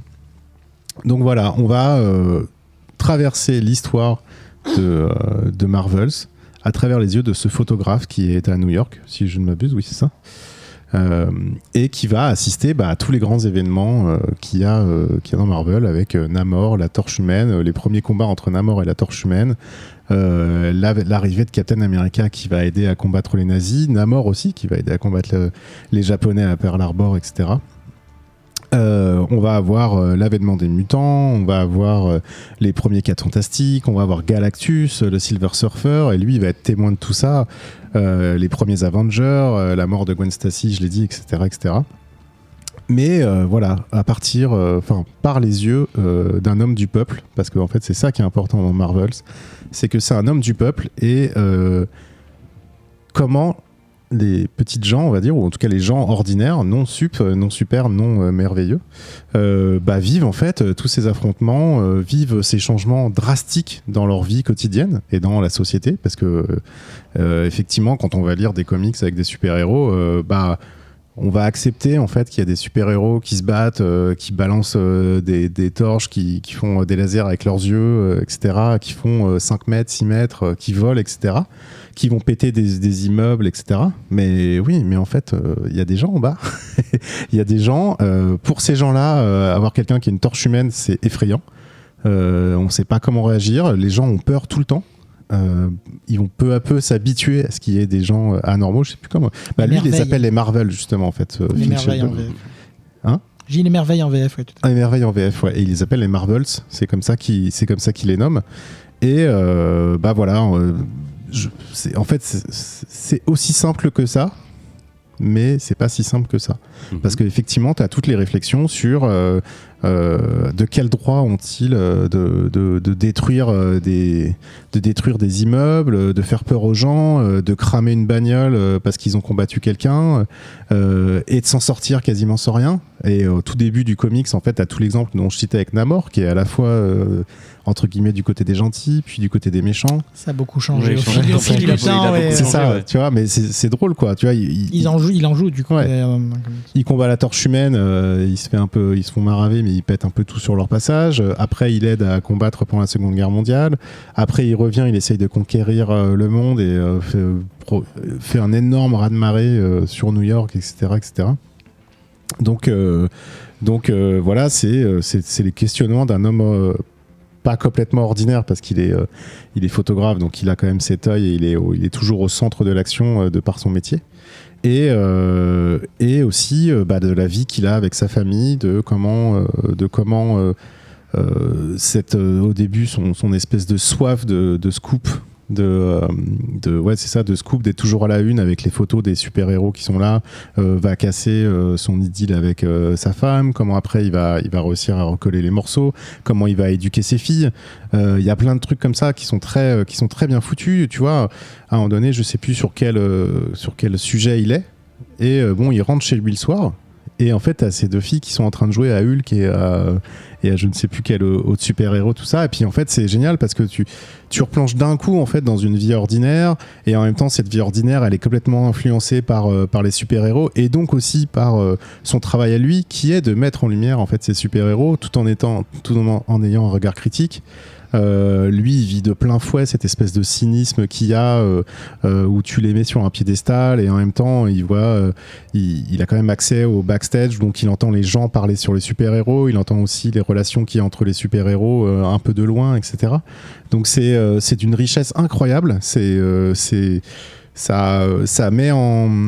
te fait prendre du recul en fait sur, c'est bizarre à dire, mais sur qu'est-ce que font les super-héros en fait dans ce monde. En fait, t'as l'impression d'y être. Le fait de se mettre à l'échelle d'un homme ordinaire, d'un seul coup, t'as l'impression qu'il te pose des questions et il te met face à des problèmes que tu pourrais avoir dans la vraie vie en fait. C'est comme si, en fait, moi, ouais, ok, je vis à New York et il y a des super-héros, et en fait, ouais, ce qu'il dit, je suis d'accord avec lui, quoi.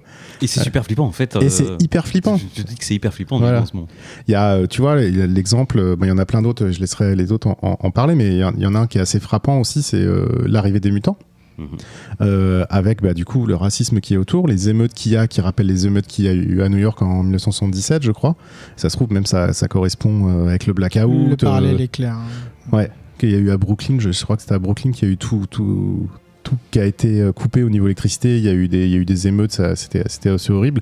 Et je trouve que dans le comics, à un moment donné, quand ils abordent ce truc-là, ça fait vraiment écho à ça.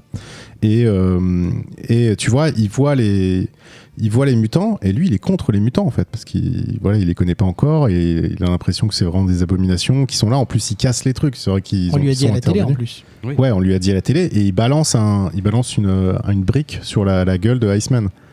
Et là, Iceman est vénère, et t'as comment ça s'appelle, la Cyclope qui dit non, laissez tomber, il n'en valent pas le coup, quoi. Et ça lui résonne, ça résonne en lui, et plusieurs fois après dans le comics, tu as cette chose qui revient et qui le fait se questionner. Et en plus, t'as un événement, alors je sais pas si on peut spoiler. On peut s'en focus. Je pense qu'il n'y a pas grand-chose que les gens ne connaissent pas sur la grande trame. T'as un événement où effectivement il arrive chez lui, pareil, de retour du travail, et puis il voit tous ses voisins et ses potes qui sortent avec les fusils, avec les fourches, entre guillemets, et qui vont à la chasse aux mutants parce qu'ils ont vu un mouton. Si je dis pas de bêtises. Hein ? Je crois même littéralement. Oui, je crois d'ailleurs. qu'il y a vraiment une fourche. En fait, j'ai l'image en tête, mais c'est peut-être c'est peut-être trop Mm. iconique.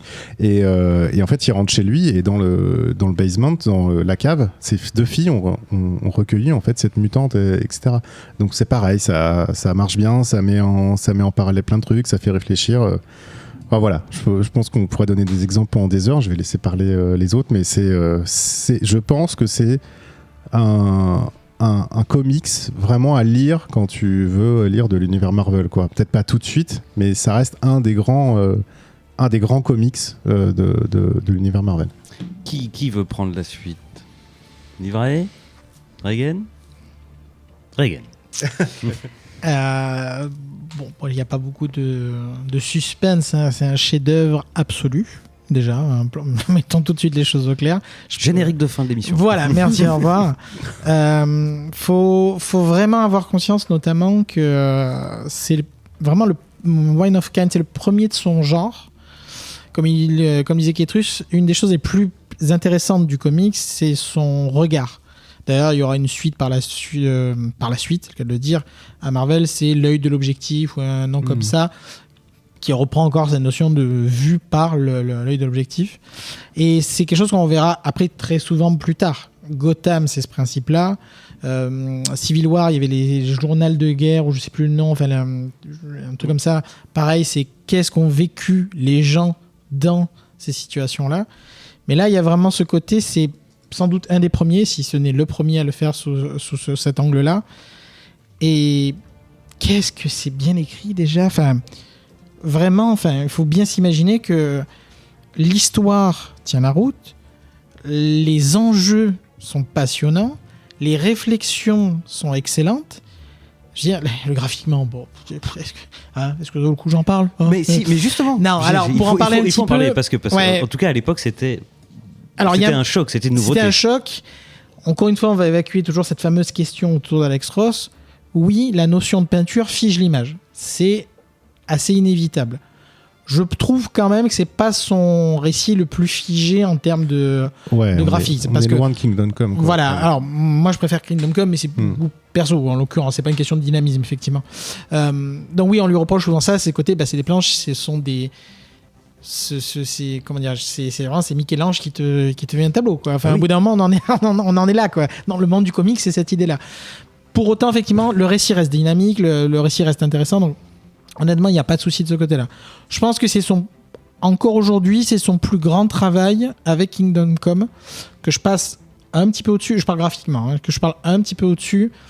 Parce qu'il y a des planches, il y a des planches iconiques là, très clairement, il y en a toutes les pages. Hein. Mais il y a des planches qui m'ont marqué au fer rouge, moi, dans Kingdom Come, des images, notamment l'arrivée du Spectre. Mais bon, je vais pas dériver là-dessus. Donc graphiquement, évidemment, c'est dingue, c'est intelligent. Enfin, voir Alex Ross peindre du Galactus, écoutez, moi, c'est tous les jours, toute ma vie, dans mes veines, s'il vous plaît. Ce qui m'a le plus frappé, pour l'avoir relu là. Qu'est-ce que c'est actuel? Qu'est-ce que c'est actuel, mon Dieu, ça prend pas une ride. Comme il l'a dit, la notion de mutant, la notion de peur, la notion de... Enfin, c'est percutant tellement c'est d'actualité, l'incapacité des gens... Enfin, pas l'incapacité, le côté... comment on dit enfin, ils sont démunis. Les gens sont démunis dans cette période des merveilles. Comme il le dit, quand on brûle une voiture, oui, mais tu vas pas aller faire un procès à un ouragan. Ce sont des forces fondamentales, naturelles, qui ont débarqué sur le monde. Il va falloir faire avec, quoi. Et ça, cette détresse qu'on peut avoir, effectivement, le personnage le vit d'ailleurs, c'est qu'il va avoir plusieurs phases. Il va trouver ça formidable, il va avoir peur, on va chercher à la fameuse chute des héros, tu sais, on va chercher le moindre scoop pour les faire tomber. Et vraiment, il y a tous ces sentiments face à cette fameuse mythologie moderne, hein, qu'on rabâche souvent. Et vraiment, c'est très actuel parce que le monde commence à nous claquer dans les doigts. Enfin, en tout cas, le monde tel qu'on le connaît. Oh bon, ouais, un petit peu. Et encore une fois, on se sent si impuissant face à des événements qui nous dépassent. Et c'est le sujet du comics, littéralement, quoi. Il y a une phrase que j'ai relue qui m'a percuté comme une balle. À un moment donné, donc il essaye de dire aux gens, parce que les gens, comme je disais, on va avoir tendance à essayer de voir ça comme des fakes, comme des fake news, clin d'œil, comme des gens qui ont plus, pourquoi ils auraient plus, tu as un petit côté un peu Lex Luthor chez DC. Et il dit, pour une fois, regardez juste en l'air. For once, just look up. Et ça me rappelle d'autres sujets en termes de look up dernièrement. Et vraiment, il y a ce côté intemporel qui est dingue. La partie sur les mutants, elle fout mal dans le bon sens du terme, malheureusement, mais ça sonne tellement juste, tellement juste. Et c'est passionnant de bout en bout. Je l'ai relu d'une traite, très clairement. Et ça fait partie vraiment des comics à avoir lu et à avoir tout court, quoi. C'est dingo. Ça fait plaisir. Après, il y a le côté quand même récursif. C'est-à-dire que tu disais le côté est-ce qu'il faut avoir lu des comics avant ? Pas vraiment en fait. C'est juste tu vas comprendre 2-3 clins d'œil sur les évolutions des histoires Marvel. Comme tu dis par exemple Namor, les rédacteurs le faisaient changer un peu de bord selon leur envie. Même si tu le sais pas, ça n'empêche pas de le lire. Enfin, honnêtement, tu pourrais connaître zéro de aucun des personnages qui apparaissent.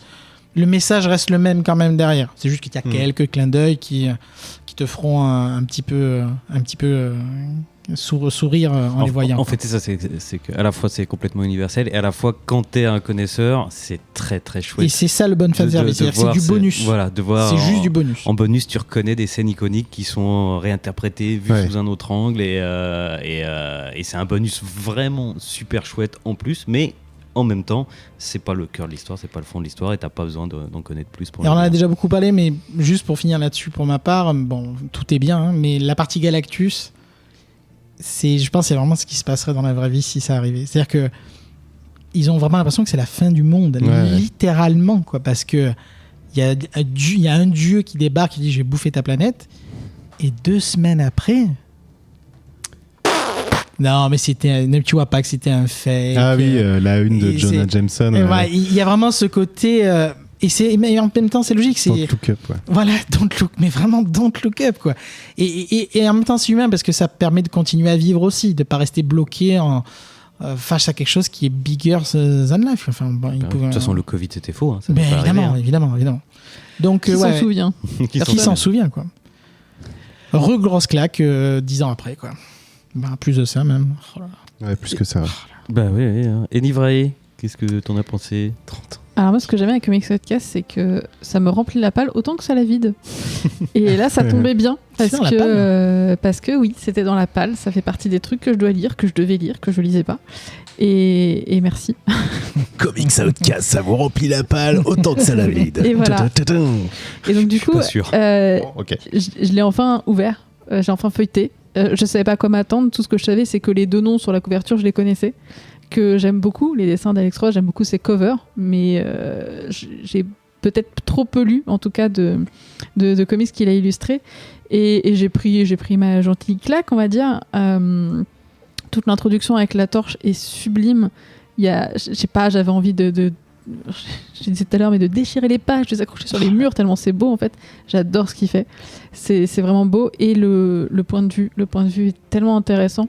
On lit des tonnes de comics. On est toujours de ce point de vue du héros. Et il n'y a que certaines fois où on a 1 ou 2 cases, quelques passages où on revient un petit peu sur Terre avec les autres juste pour se rendre compte de tout ce qu'ils détruisent, de tout le mal qu'ils font. Et là, le fait d'avoir le comics complet là-dessus, d'avoir le côté historique, puisqu'on n'est pas sur une année, en fait, on est sur très très long au niveau timeline, d'avoir à côté la société, en fait, qui continue à avancer malgré, à travers, c'est merveilleux.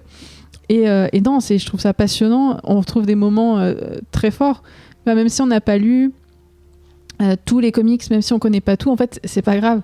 On aura le cœur qui va se briser pour Gwen, on aura... Des moments très lourds quand tu auras toute la partie sur les X-Men. En fait, c'est des moments qui te reviennent quand tu as lu les comics et qui, je pense, peuvent t'intéresser si tu n'as pas lu ces parties-là et te dire ah tiens, ça je connais pas, doit y avoir quelque chose, t'as envie de chercher en fait. C'est peut-être le truc qui manquerait à la fin, c'est si vous voulez en savoir plus, tu vois, suivant les chapitres, oui, genre ça serait pas mal, tu vois, un petit bien. index qui te dise, il serait pas mal de lire ça et tout, parce que je trouve que c'est hyper intéressant. Il y a des passages, tu vois, Galactus, je le connais trop peu. Galactus, il faudrait que je m'y plonge un peu plus, tu vois. Mais non, visuellement incroyable. C'est vraiment, enfin, je pense que ça ressemble en fait à rien d'autre qui existe en fait. C'est Alex Ross, c'est vraiment autre chose. C'est juste beau dans les visages, dans les personnages. Alors, moi, je suis pas d'accord à dire que c'est figé. C'est vraiment pas figé.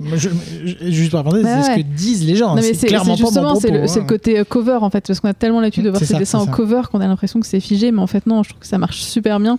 La torche, elle est en mouvement, elle est en train de tout cramer, il y a aucun souci. Il y a des scènes, les scènes de combat entre la torche et Namor, qui sont genre ça bouge en fait, il se passe beaucoup de choses et je trouve ça fou, vraiment fou visuellement. Et ouais, non, je pense que c'est un peu un must-have. Dans ta bibliothèque, t'as intérêt à la voir, à le lire. Si tu connais pas les comics, tu peux commencer par là. Oui, c'est un bon moyen en fait de rentrer dans la matière et ça te fait ça englobe un petit peu plein d'histoires et ça te permet d'avoir une espèce de vue de l'extérieur en tout cas qui est hyper intéressante. Et on parlait d'histoire de temporalité, que c'était encore vachement actuel. Il y a plusieurs passages où je me suis dit c'est vrai que c'est transposé dans le passé parce que de toute façon ils l'ont écrit dans les années 90, donc c'était forcément dans leur passé. Et en fait tu pourrais réécrire la même histoire maintenant que finalement les thèmes ils ne changeraient pas. Ça serait toujours pareil, ça serait toujours les mêmes problèmes, les mêmes histoires. Change les fringues et c'est tout. Ouais, et encore. Encore le Pat Def va finir par revenir. Hein. Il revient. Oui, déjà revenu, reparti. Mais ouais, non, je pense un essentiel à lire. Un essentiel, oui. Je suis bien d'accord, hein, j'avais abondé dans votre sens, moi je l'avais lu aussi à l'époque. Et c'est hyper bien proportionné. C'est hyper bien proportionné, merci Kétrus de nous l'avoir reproposé. Mon souvenir surtout à l'époque, c'est en le relisant maintenant que j'ai pris conscience à quel point il était incroyablement bien écrit, mais quand je l'ai lu plus jeune, moi j'avais été sidéré par le graphisme. C'était ce côté photoréalisme qui donnait une véracité aux personnages comme on l'avait jamais vu avant et comme on la verrait pas avant de les voir finalement au cinéma. Donc Ross, c'est toujours une claque. Le premier comics que tu lis de Ross, moi je crois que c'était Kingdom Come, c'est toujours une claque quoi. Come, je crois que c'est ce qui m'a tu regardes le truc, tu fais waouh, c'est possible ça en fait. Oui, c'est ça. Et surtout le truc, c'est qu'on bouffe quand même beaucoup de comics, on lit beaucoup de trucs et je dis pas que tout finit par se ressembler, mais t'en as même certains qui ont des pattes, quelque chose qui revient, mais lui t'as un décalage qui est énorme en fait. Après il y a des influences, hein. il a eu des émules, mais il reste, c'est comme Bill Sienkiewicz, il y a des personnes, ou même Mignola. Merci. Oui, non mais évidemment, il y a des personnes qui ont des émules, des styles qui s'en rapprochent, mais ça reste des pierres angulaires du format. Il y aura un avant et après eux de toute façon. C'était un peu comme Enki Bilal aussi à l'époque. Alors, on aime graphiquement, pas, mais au-delà du scénario, pareil, quoi. Le photoréalisme, il peignait sur des positifs et tout ça, mais ça se trouve lui aussi. Hein, mais d'ailleurs, dans les versions souvent de luxe, alors peut-être pas dans les versions must-have, etc., on voit la méthode d'Alex Ross, comment il travaille. Il travaille avec des personnes autour de lui, des modèles pour essayer de représenter le plus proche de la réalité. Et c'est... qu'est-ce que c'est beau, mon Dieu, qu'est-ce que c'est beau, quoi. C'est splendide. Merci encore Kétrus. Et donc on vous le dit, si vous ne l'avez pas lu, il faut lire Marvels de Kurt Busiek et Alex Ross. C'est un essentiel, c'est une vision. Alors qu'elle a 30 ans passé, c'est une vue bientôt. Elle a une vision qui reste inédite sur l'univers Marvel, sur les super-héros. C'est remarquable. Petit complément peut-être. Oui, donc comme je disais, il y a l'œil de l'objectif qui est une sorte de post... Alors je me rappelle pas par cœur, c'était sympa mais c'était moins percutant de mémoire, j'ai un peu de souvenir.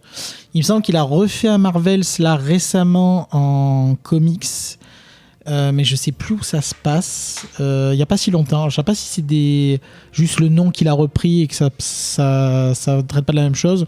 On en parlera peut-être dans Comics Outcast. Mais donc voilà, donc il y a eu d'autres éléments autour. Il y avait eu un, toi ça te dit quelque chose peut-être? Est-ce que c'était l'œil de l'objectif? Mais je crois pas. c'est parce que c'était pas illustré par Alex Ross, mais ça Mais c'est ça, reprenait c'est le. l'objectif, c'est ça, mais c'est pas illustré par Alex Ross, tout à fait. Et ça reprenait le personnage de, C'est ça, c'est ça, c'est de ça. Phil Sheldon. Ouais, mais sauf que ça partait en vrille. Non, C'était oui, un c'était- univers parallèle. Honnêtement, en fait. c'était pas inintéressant, mais non, il n'y avait pas la maestria ni graphiquement, ni au niveau de l'histoire, ouais, complètement. Oui, puis, enfin, moi je me souviens que j'avais trouvé que c'était un peu. Moi j'avais bien aimé, mais c'est pour dire. Voilà, la c'est démarche juste. était un peu malhonnête parce qu'on avait l'impression que ça s'inscrivait dans la suite, alors qu'en fait c'était juste un truc. Oui, bah c'est comme quand. Un what if. Oui, finalement. c'est comme quand Alex Ross fait des couvertures d'un comics et que tu espères le voir derrière et qu'il n'est pas dedans, quoi. C'est ça. Naïf. Mignon, là, Ça- Il y a juste un truc qu'on n'a pas précisé, c'est que c'est pas très long à lire. Oui. C'est 5 chapitres. Donc ça se fait Ça, plutôt très vite. En fait, c'est 4, mais t'as un 0. Donc ça fait 5. Il y a un zéro, c'est les Oui, il y a un 0. Sur la Le- torche. le- C'est un préquel l'introduction avec de la torche, ouais. la torche. Il est dispensable, honnêtement, le 0. Ouais, mais Moi il est j'aime bien, beau. attention, mais Il est très, très beau. il est magnifique, le 0. C'est l'introduction de la torche, comment elle a été créée par son père et tout ça. En fait, ça C'est quelques pages. Hein, c'est En rien fait, du ça tout. épaissit la première Ouais. page, Ouais. littéralement, de savoir pourquoi, quand la torche revient, elle fonctionne, quoi. Pour la faire très, très, très, très, très courte. Mais je l'ai jamais vu, moi, ce le bout-là. côté Frankenstein. C'est un petit bonbon en plus. Mm. Un petit bonbon en plus. Alors, par contre, c'est des extrus extra sized, par contre, hein, si je dis pas de bêtises. 47 pages, Oui, voilà, ouais, c'est Mm. pas du 24. Ouais.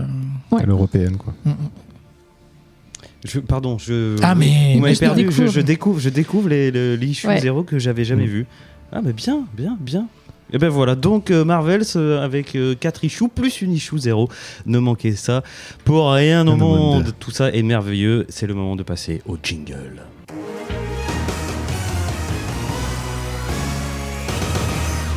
Et le moment de vous parler du Patreon. Alors le Patreon, qu'est-ce que c'est ? C'est une plateforme de micro-dons.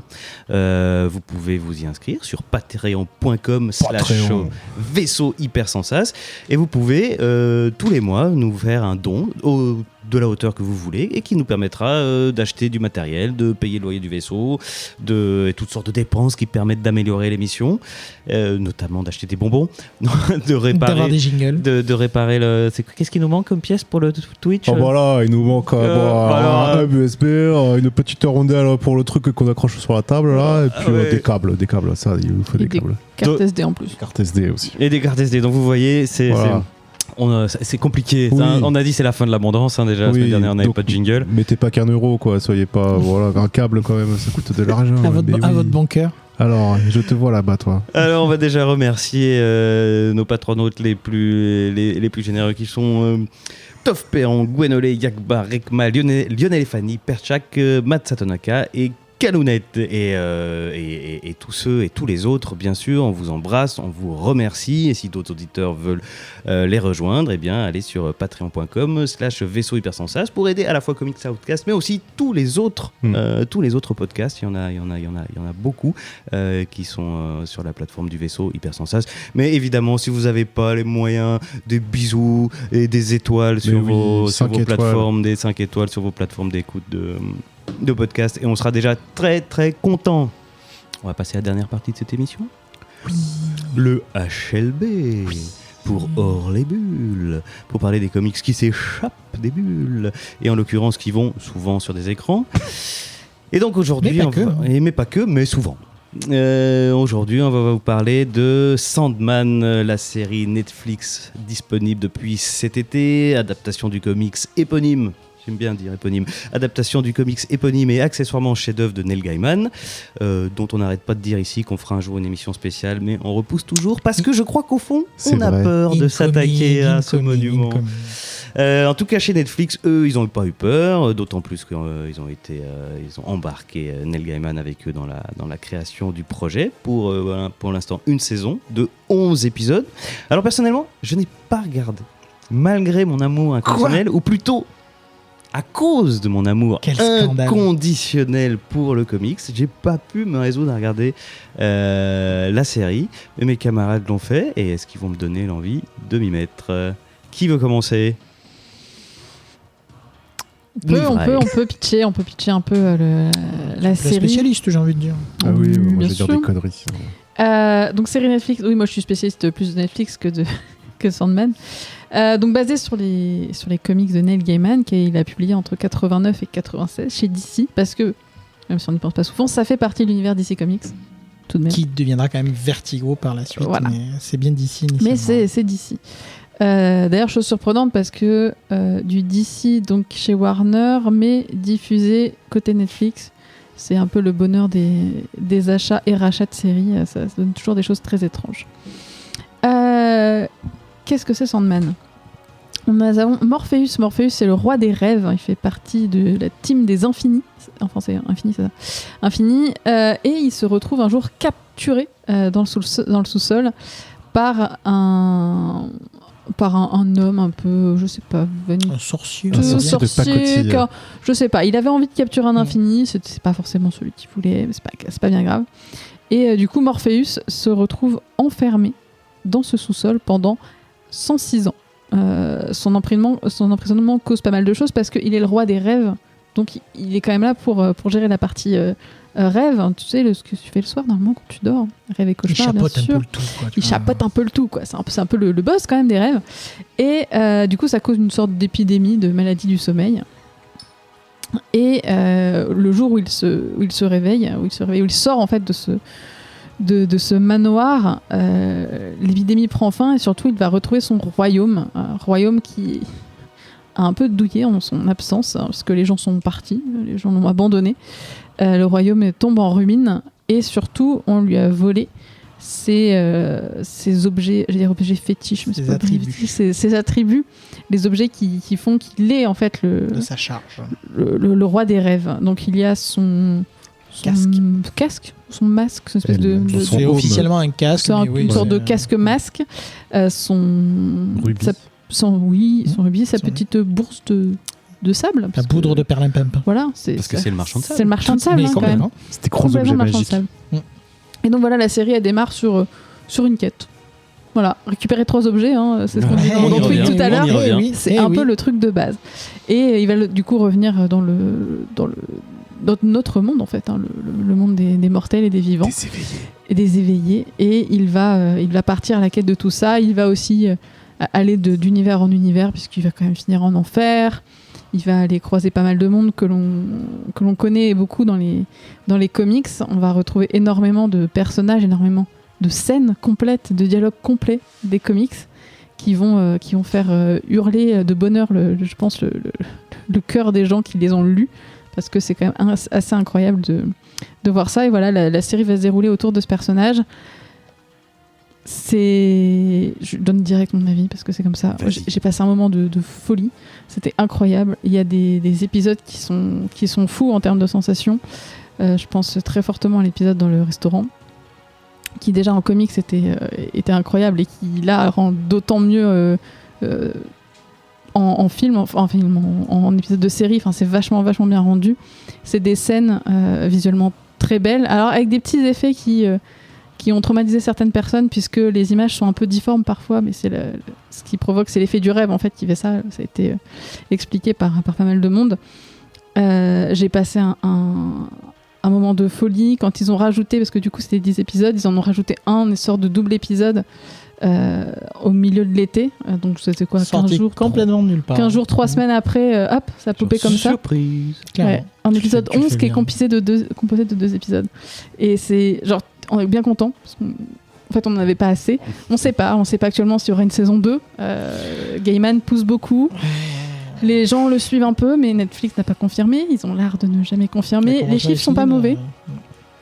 La série a été pas mal suivie. Ça a fait beaucoup parler cet été. Après, sortir une série en plein mois d'août, ce n'est jamais Est-ce c'est qu'ils y une bonne croyaient vraiment chose. pour la sortie en mois d'août? C'est bizarre. Alors, ne serait-ce que par les moyens qu'ils ont mis dans la série. Oui, Oui, mais du coup, c'est étrange de la sortir l'été. enfin, Ouais, bon. Bah, ouais. il faut en sortir En fait, toute l'année. de toute façon. faut remplir. Ouais. Faut toujours le remplir même les problème, cases. En août, t'avais un peu moins de choses, donc ils l'ont calé là. J'aimerais bien qu'ils nous ressortent rapidement une information sur une saison 2, parce que derrière, je sais que Gaiman a parlé du fait que le scénar était prêt. Enfin, ils ont les idées, ils ont tout ce qu'il faut, c'est pas le matériel qui manque. Et j'espère vivement qu'on aura une saison 2, parce que la qualité, autant des images, le casting, les acteurs, les références aux comics, et c'est vraiment très bon. D'accord. Ça couvre quoi au niveau du comics, du coup, cette première saison, plus ou moins? Le premier grand arc Ouais. narratif Et et des prémices des pour la petits suite. bouts un peu partout. Mais c'est surtout aussi, le ouais. premier grand arc. Le premier arc qui est Donc, la dans les récupération. absolutes VF, ça doit être le premier tome, grosso merdo. D'accord. Ok. Après, c'est Ouais. c'est pas copier-coller. Hein. Il y a Oui, des, oui. comme on dit, des éléments. Mais en gros, le premier tome, il y a des petits éléments quand même de Dollhouse qui doit être peut-être dans le tome 2, Dollhouse. Mais ça reste. Ouais. Enfin, je veux dire, T'es on a vraiment 5 sur les- tomes quand même. Hein, T'es donc, t'es voilà, vraiment ouais, enfin, sur les premiers 5, 7. tomes et avec un vrai respect pour l'œuvre. D'accord. Ils ouvrent quand même vachement sur un autre arc. Par dans contre, oui, l'épisode oui, 10, il y a les prémices pour Oui, ouais, effectivement c'est un pour peu- le. Oui, complètement. Bah, c'est pour ça aussi que la saison 2 est attendue d'autant par ceux qui connaissent l'histoire que ceux qui la connaissent pas parce qu'ils ont commencé à ouvrir des choses, commencent à un peu immiscer des informations, des choses que tu as envie de te voir développer dans la suite. Quoi. Très bien. Et toi, Kétrus, qu'est-ce que t'en as pensé? C'est mortel. C'est mort. Non, c'est ultra bien. Je l'ai bingé là en 2-3 jours, c'est fantastique. Franchement, ça, t'as des, moi ça m'a fait des petites sensations là, tu vois. Tout est bien proportionné.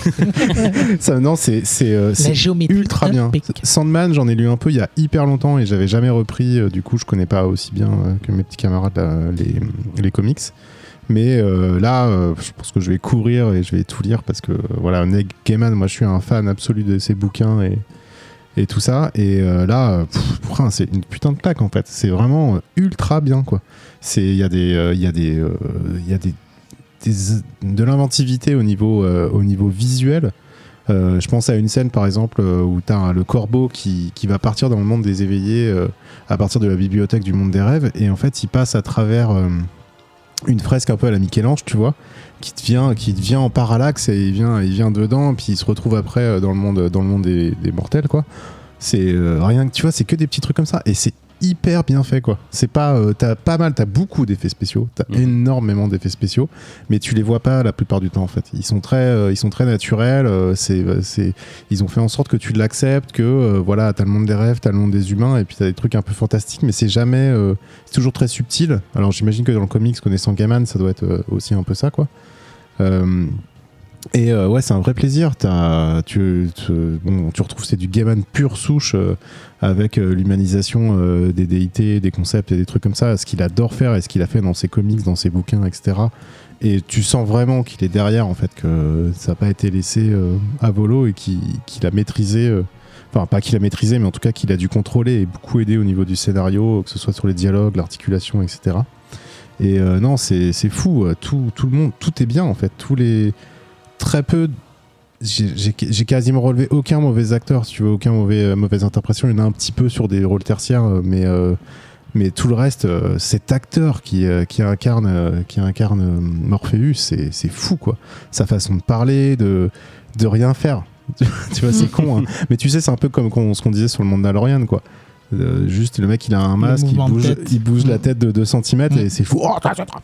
Et puis là c'est pareil quoi. Enfin, cet acteur il a une présence à l'écran là, il perce la pellicule, c'est fou quoi. Et puis cette colorimétrie, enfin non, c'est maîtrisé de bout en bout. C'est franchement c'est les dialogues et bon c'est con, il y en a que j'aurais dû noter parce qu'il y a vraiment des répliques que je me suis réécouté tellement c'était ciselé, tellement c'était bien dit, tellement c'était bien fait. Ce personnage qui est un Andless quoi, qui est pas vraiment un dieu mais pas loin Qui est plus qu'un dieu. Et plus qu'un dieu, et cette façon qu'il a d'interagir avec les mortels, cette distance qu'ils ont réussi à mettre, que tu retrouves dans des œuvres, hein, mais qui est hyper dur à mettre à l'écran, je trouve, et qui est souvent mal retranscrit en film ou en série, il fait pas de concession. Il est ce qu'il est, il a cette espèce de distance, même s'il est humanisé par ses traits, etc. Je trouve ça d'une justesse incroyable. Et autre chose, c'est effectivement, il y a un premier arc qui est coupé en deux, donc qui est en fait un peu 2 arcs. Il faut qu'il retrouve ses objets magiques, enfin ses artefacts. Et après, il y a un nouvel antagoniste qui arrive et qui fout la merde. Et entre les deux, en fait, tu as 2 épisodes qui sont un peu à la façon d'une anthologie, un peu comme le dernier épisode aussi.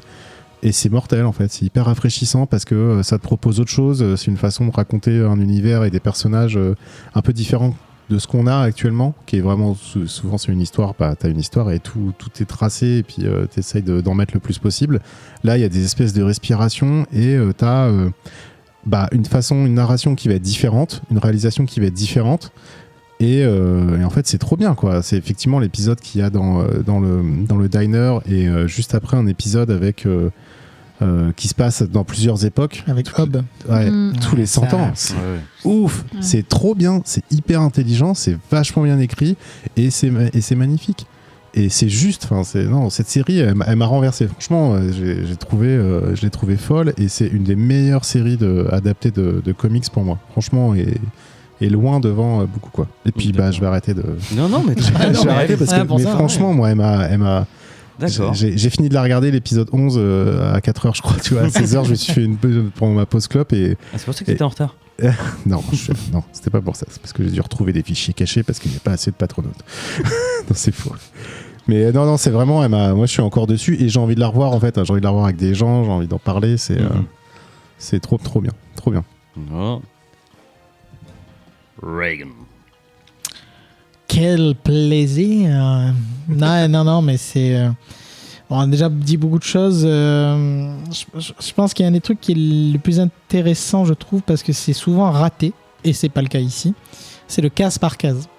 Il y a des épisodes, des scènes, des moments, des dialogues, des événements qui sont absolument la page du comics.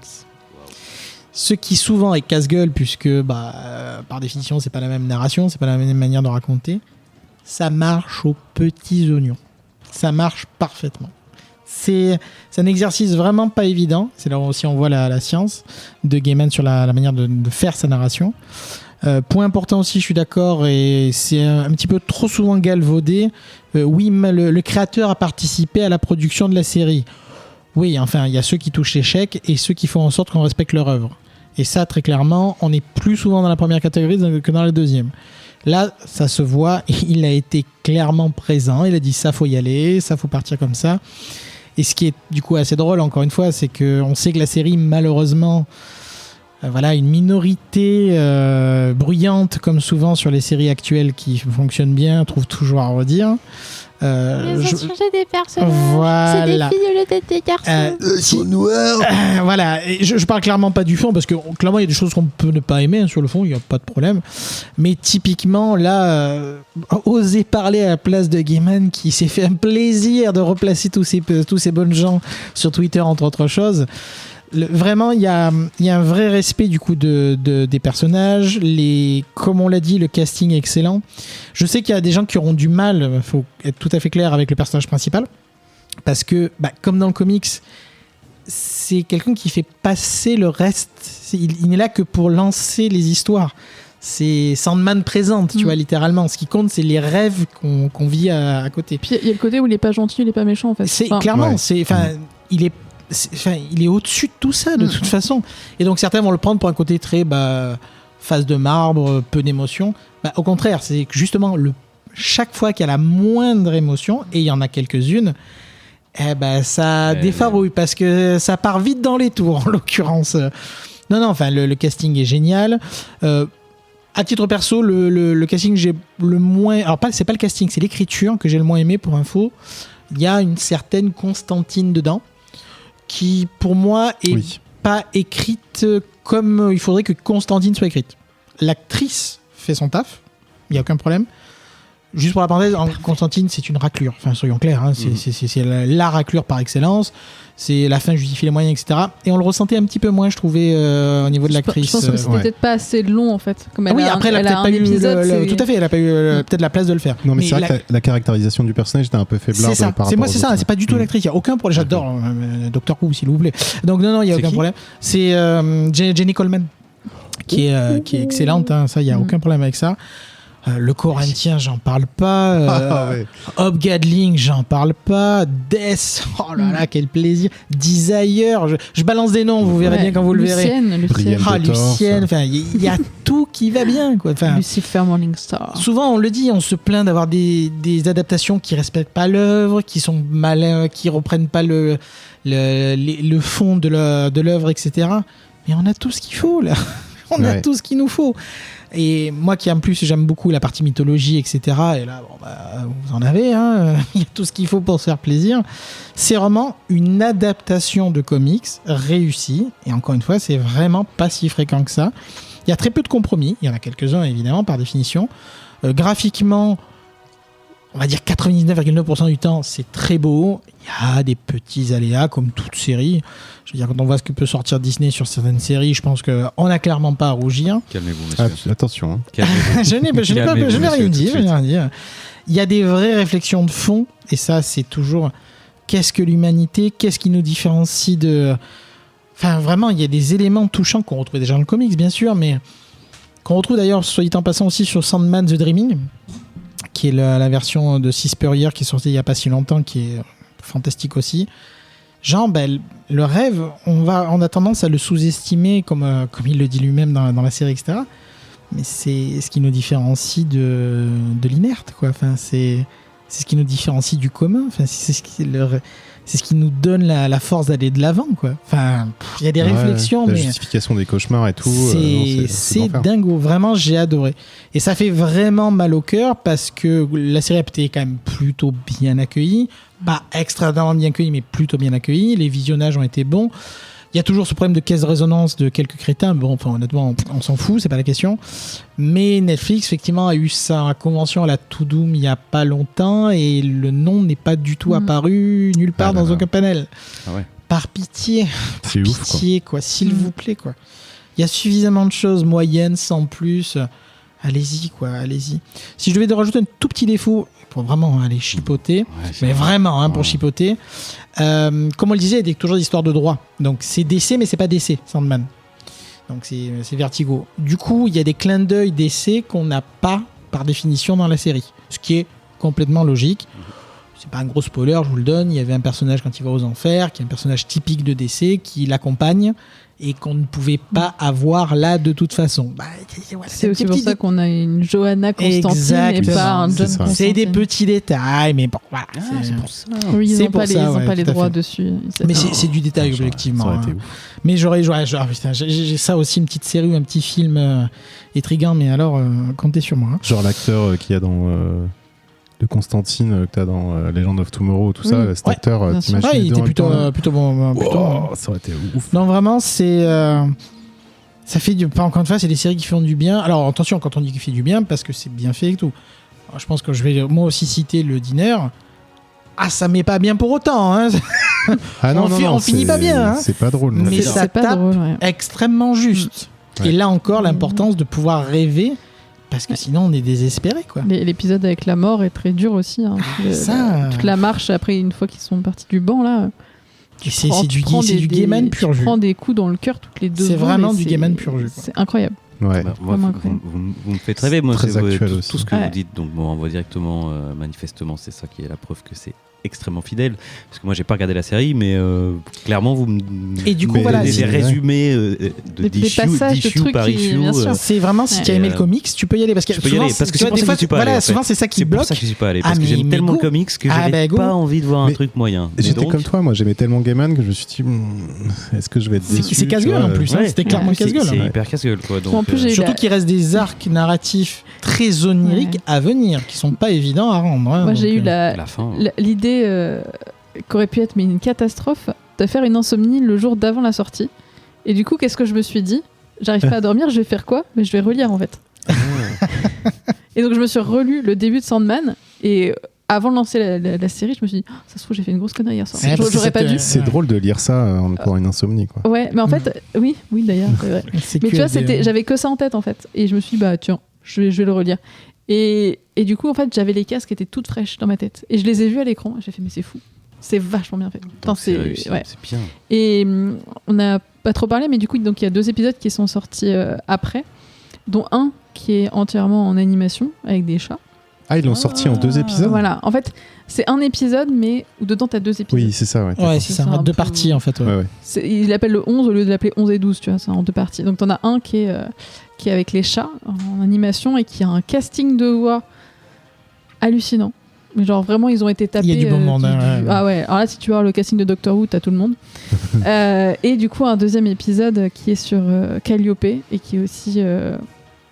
Alors, ce qui est Ils l'ont fait là. Bah, Calliope. ouais, Ouais. et alors, Génial. justement, ce qui est étrange, c'est que, encore une fois, on va pas trop spoiler, mais c'est ultra important en fait. Enfin, c'est Ouais, balancé en épisode bonus, genre, ah, au fait, Ouais, on en avait fait. ça, Il nous on avait restait ça ça. sous la main, Parce qu'en fait, voilà. et c'est genre, oui, effectivement. Ah, oui. parce qu'il a. Ok, Ah oui, genre, d'accord. ah, Mais comme, Mais il balance l'info ou pas comme quand il va dans l'enfer en fait, et que tu lui fais faire le détour et d'un coup il rencontre quelqu'un et tu fais ah ok d'accord, alors je note les peu d'informations que j'ai sur, Morpheus. Et en fait, chaque petite information, c'est un truc. Oh, t'adores rien. Ouais, non, c'est vraiment. Tu sais, c'est là où ça a noté la puissance du truc, quoi. C'est que. Tu vois, avec les 10 épisodes, on était contents. Ils nous en ont balancé 2 de plus. Et en fait, je sais pas, tu savoures chaque instant. C'est incroyable. Et j'espère. Enfin, j'ai vraiment envie qu'on en ait d'autres. Parce que Pitié. la Ouais, qualité ouais. comme ça, une adaptation C'est rare. aussi bien, les sujets sont là. Enfin, c'est vraiment très bon. Et j'ai envie de voir un peu plus de Desire. J'ai envie de voir. Oh, le peu qu'on a eu là, le casting aussi est parfait là aussi. C'est ça en fait, c'est qu'on a quand même un casting qui est cool et t'as envie de plus que ça, quoi. T'as envie de voir d'autres passages, d'autres moments. Et ouais, le fait que la série soit aussi répartie sur autant de personnages, parce qu'il y a pas mal de choses qui se passent pendant que lui reprend son rôle de Dream.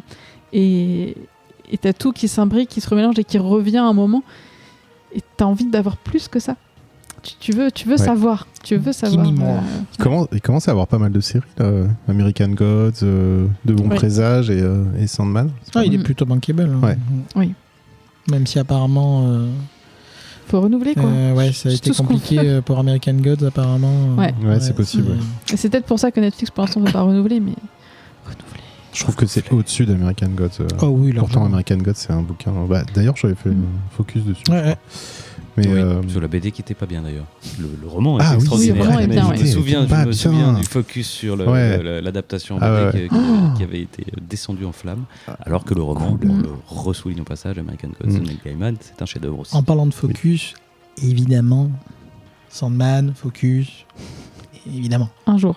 Oui. Un jour, on a mais ça, il y promis en a un jour. beaucoup de comme ça. Et celui-là, on n'ose Ouais, pas mais s'y c'est surtout attaquer. que là, je on crois aurait qu'on pu- n'ose pas. Je crois qu'on Ouais, n'ose non. pas. Hein. Chaque fois on se dit ouais, on le fait, ouais, mais non, mais. Ça reste- ouais, est-ce En qu'un fait, jour, on a- va on est parler tellement des- dense on en se fait. fait une émission L'histoire, complète. c'est que on aurait pu le faire là, mais on Ouais. faisait En fait, 2 on a- heures de plus. C'est quoi. ça, puis Ouais. c'est un peu, c'est pas la peur de s'y attaquer, mais quand même parce que c'est pas rien, c'est comme en termes d'univers, en termes de dérivés de Sandman, enfin il y a quand même beaucoup de choses, et on va finir par le faire. Mais Ah. oui.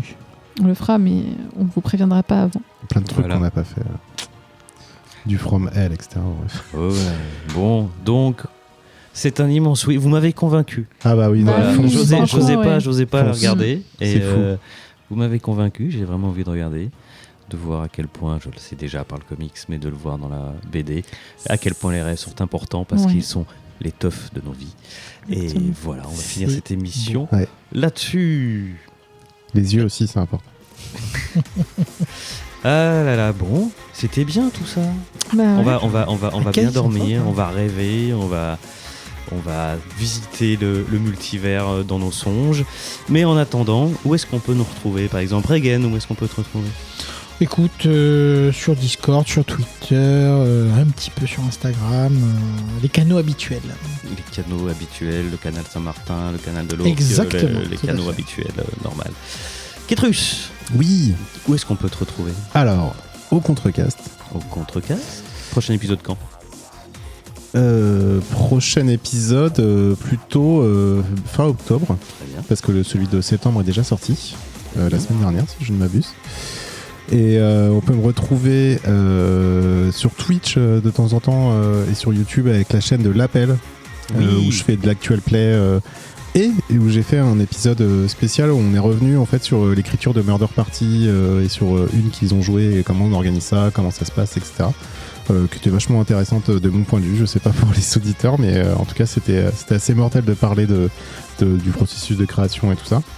Vous pouvez me retrouver au Black Dog le 17 octobre où on fait aussi une soirée immersive qui est ouverte à tout le monde là cette fois-ci. Donc voilà, il y aura des surprises pour les 20 ans du Black Dog.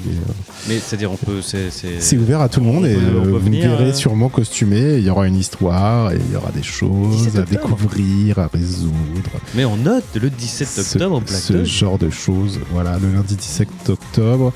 Et puis voilà, et puis il y aura d'autres trucs. Public encore. Ça c'est pour plus tard. Bon, super. Oui. Nivray, où est-ce qu'on peut te retrouver?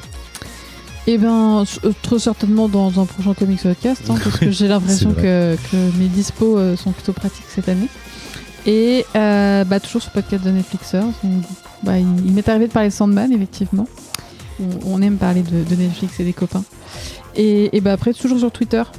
N'hésitez pas à me faire des recommandations de trucs à lire. Oui, t'en as pas assez. Non, je n'en ai pas assez. Non, mais surtout des trucs, tu vois, qui datent des années 90, par exemple. C'était très bien. New X-Men. Bon. Et ben voilà. Eh ben, au revoir tout le monde. Et toi? Ah, moi? Bah oui, Ah, toi, bah, Jean.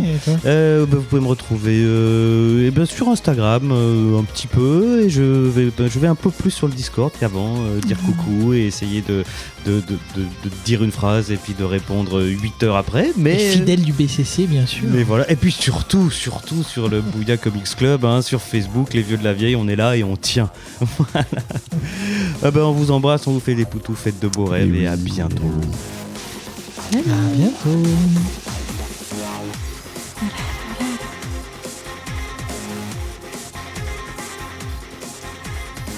On arrive à faire moins de 2 heures.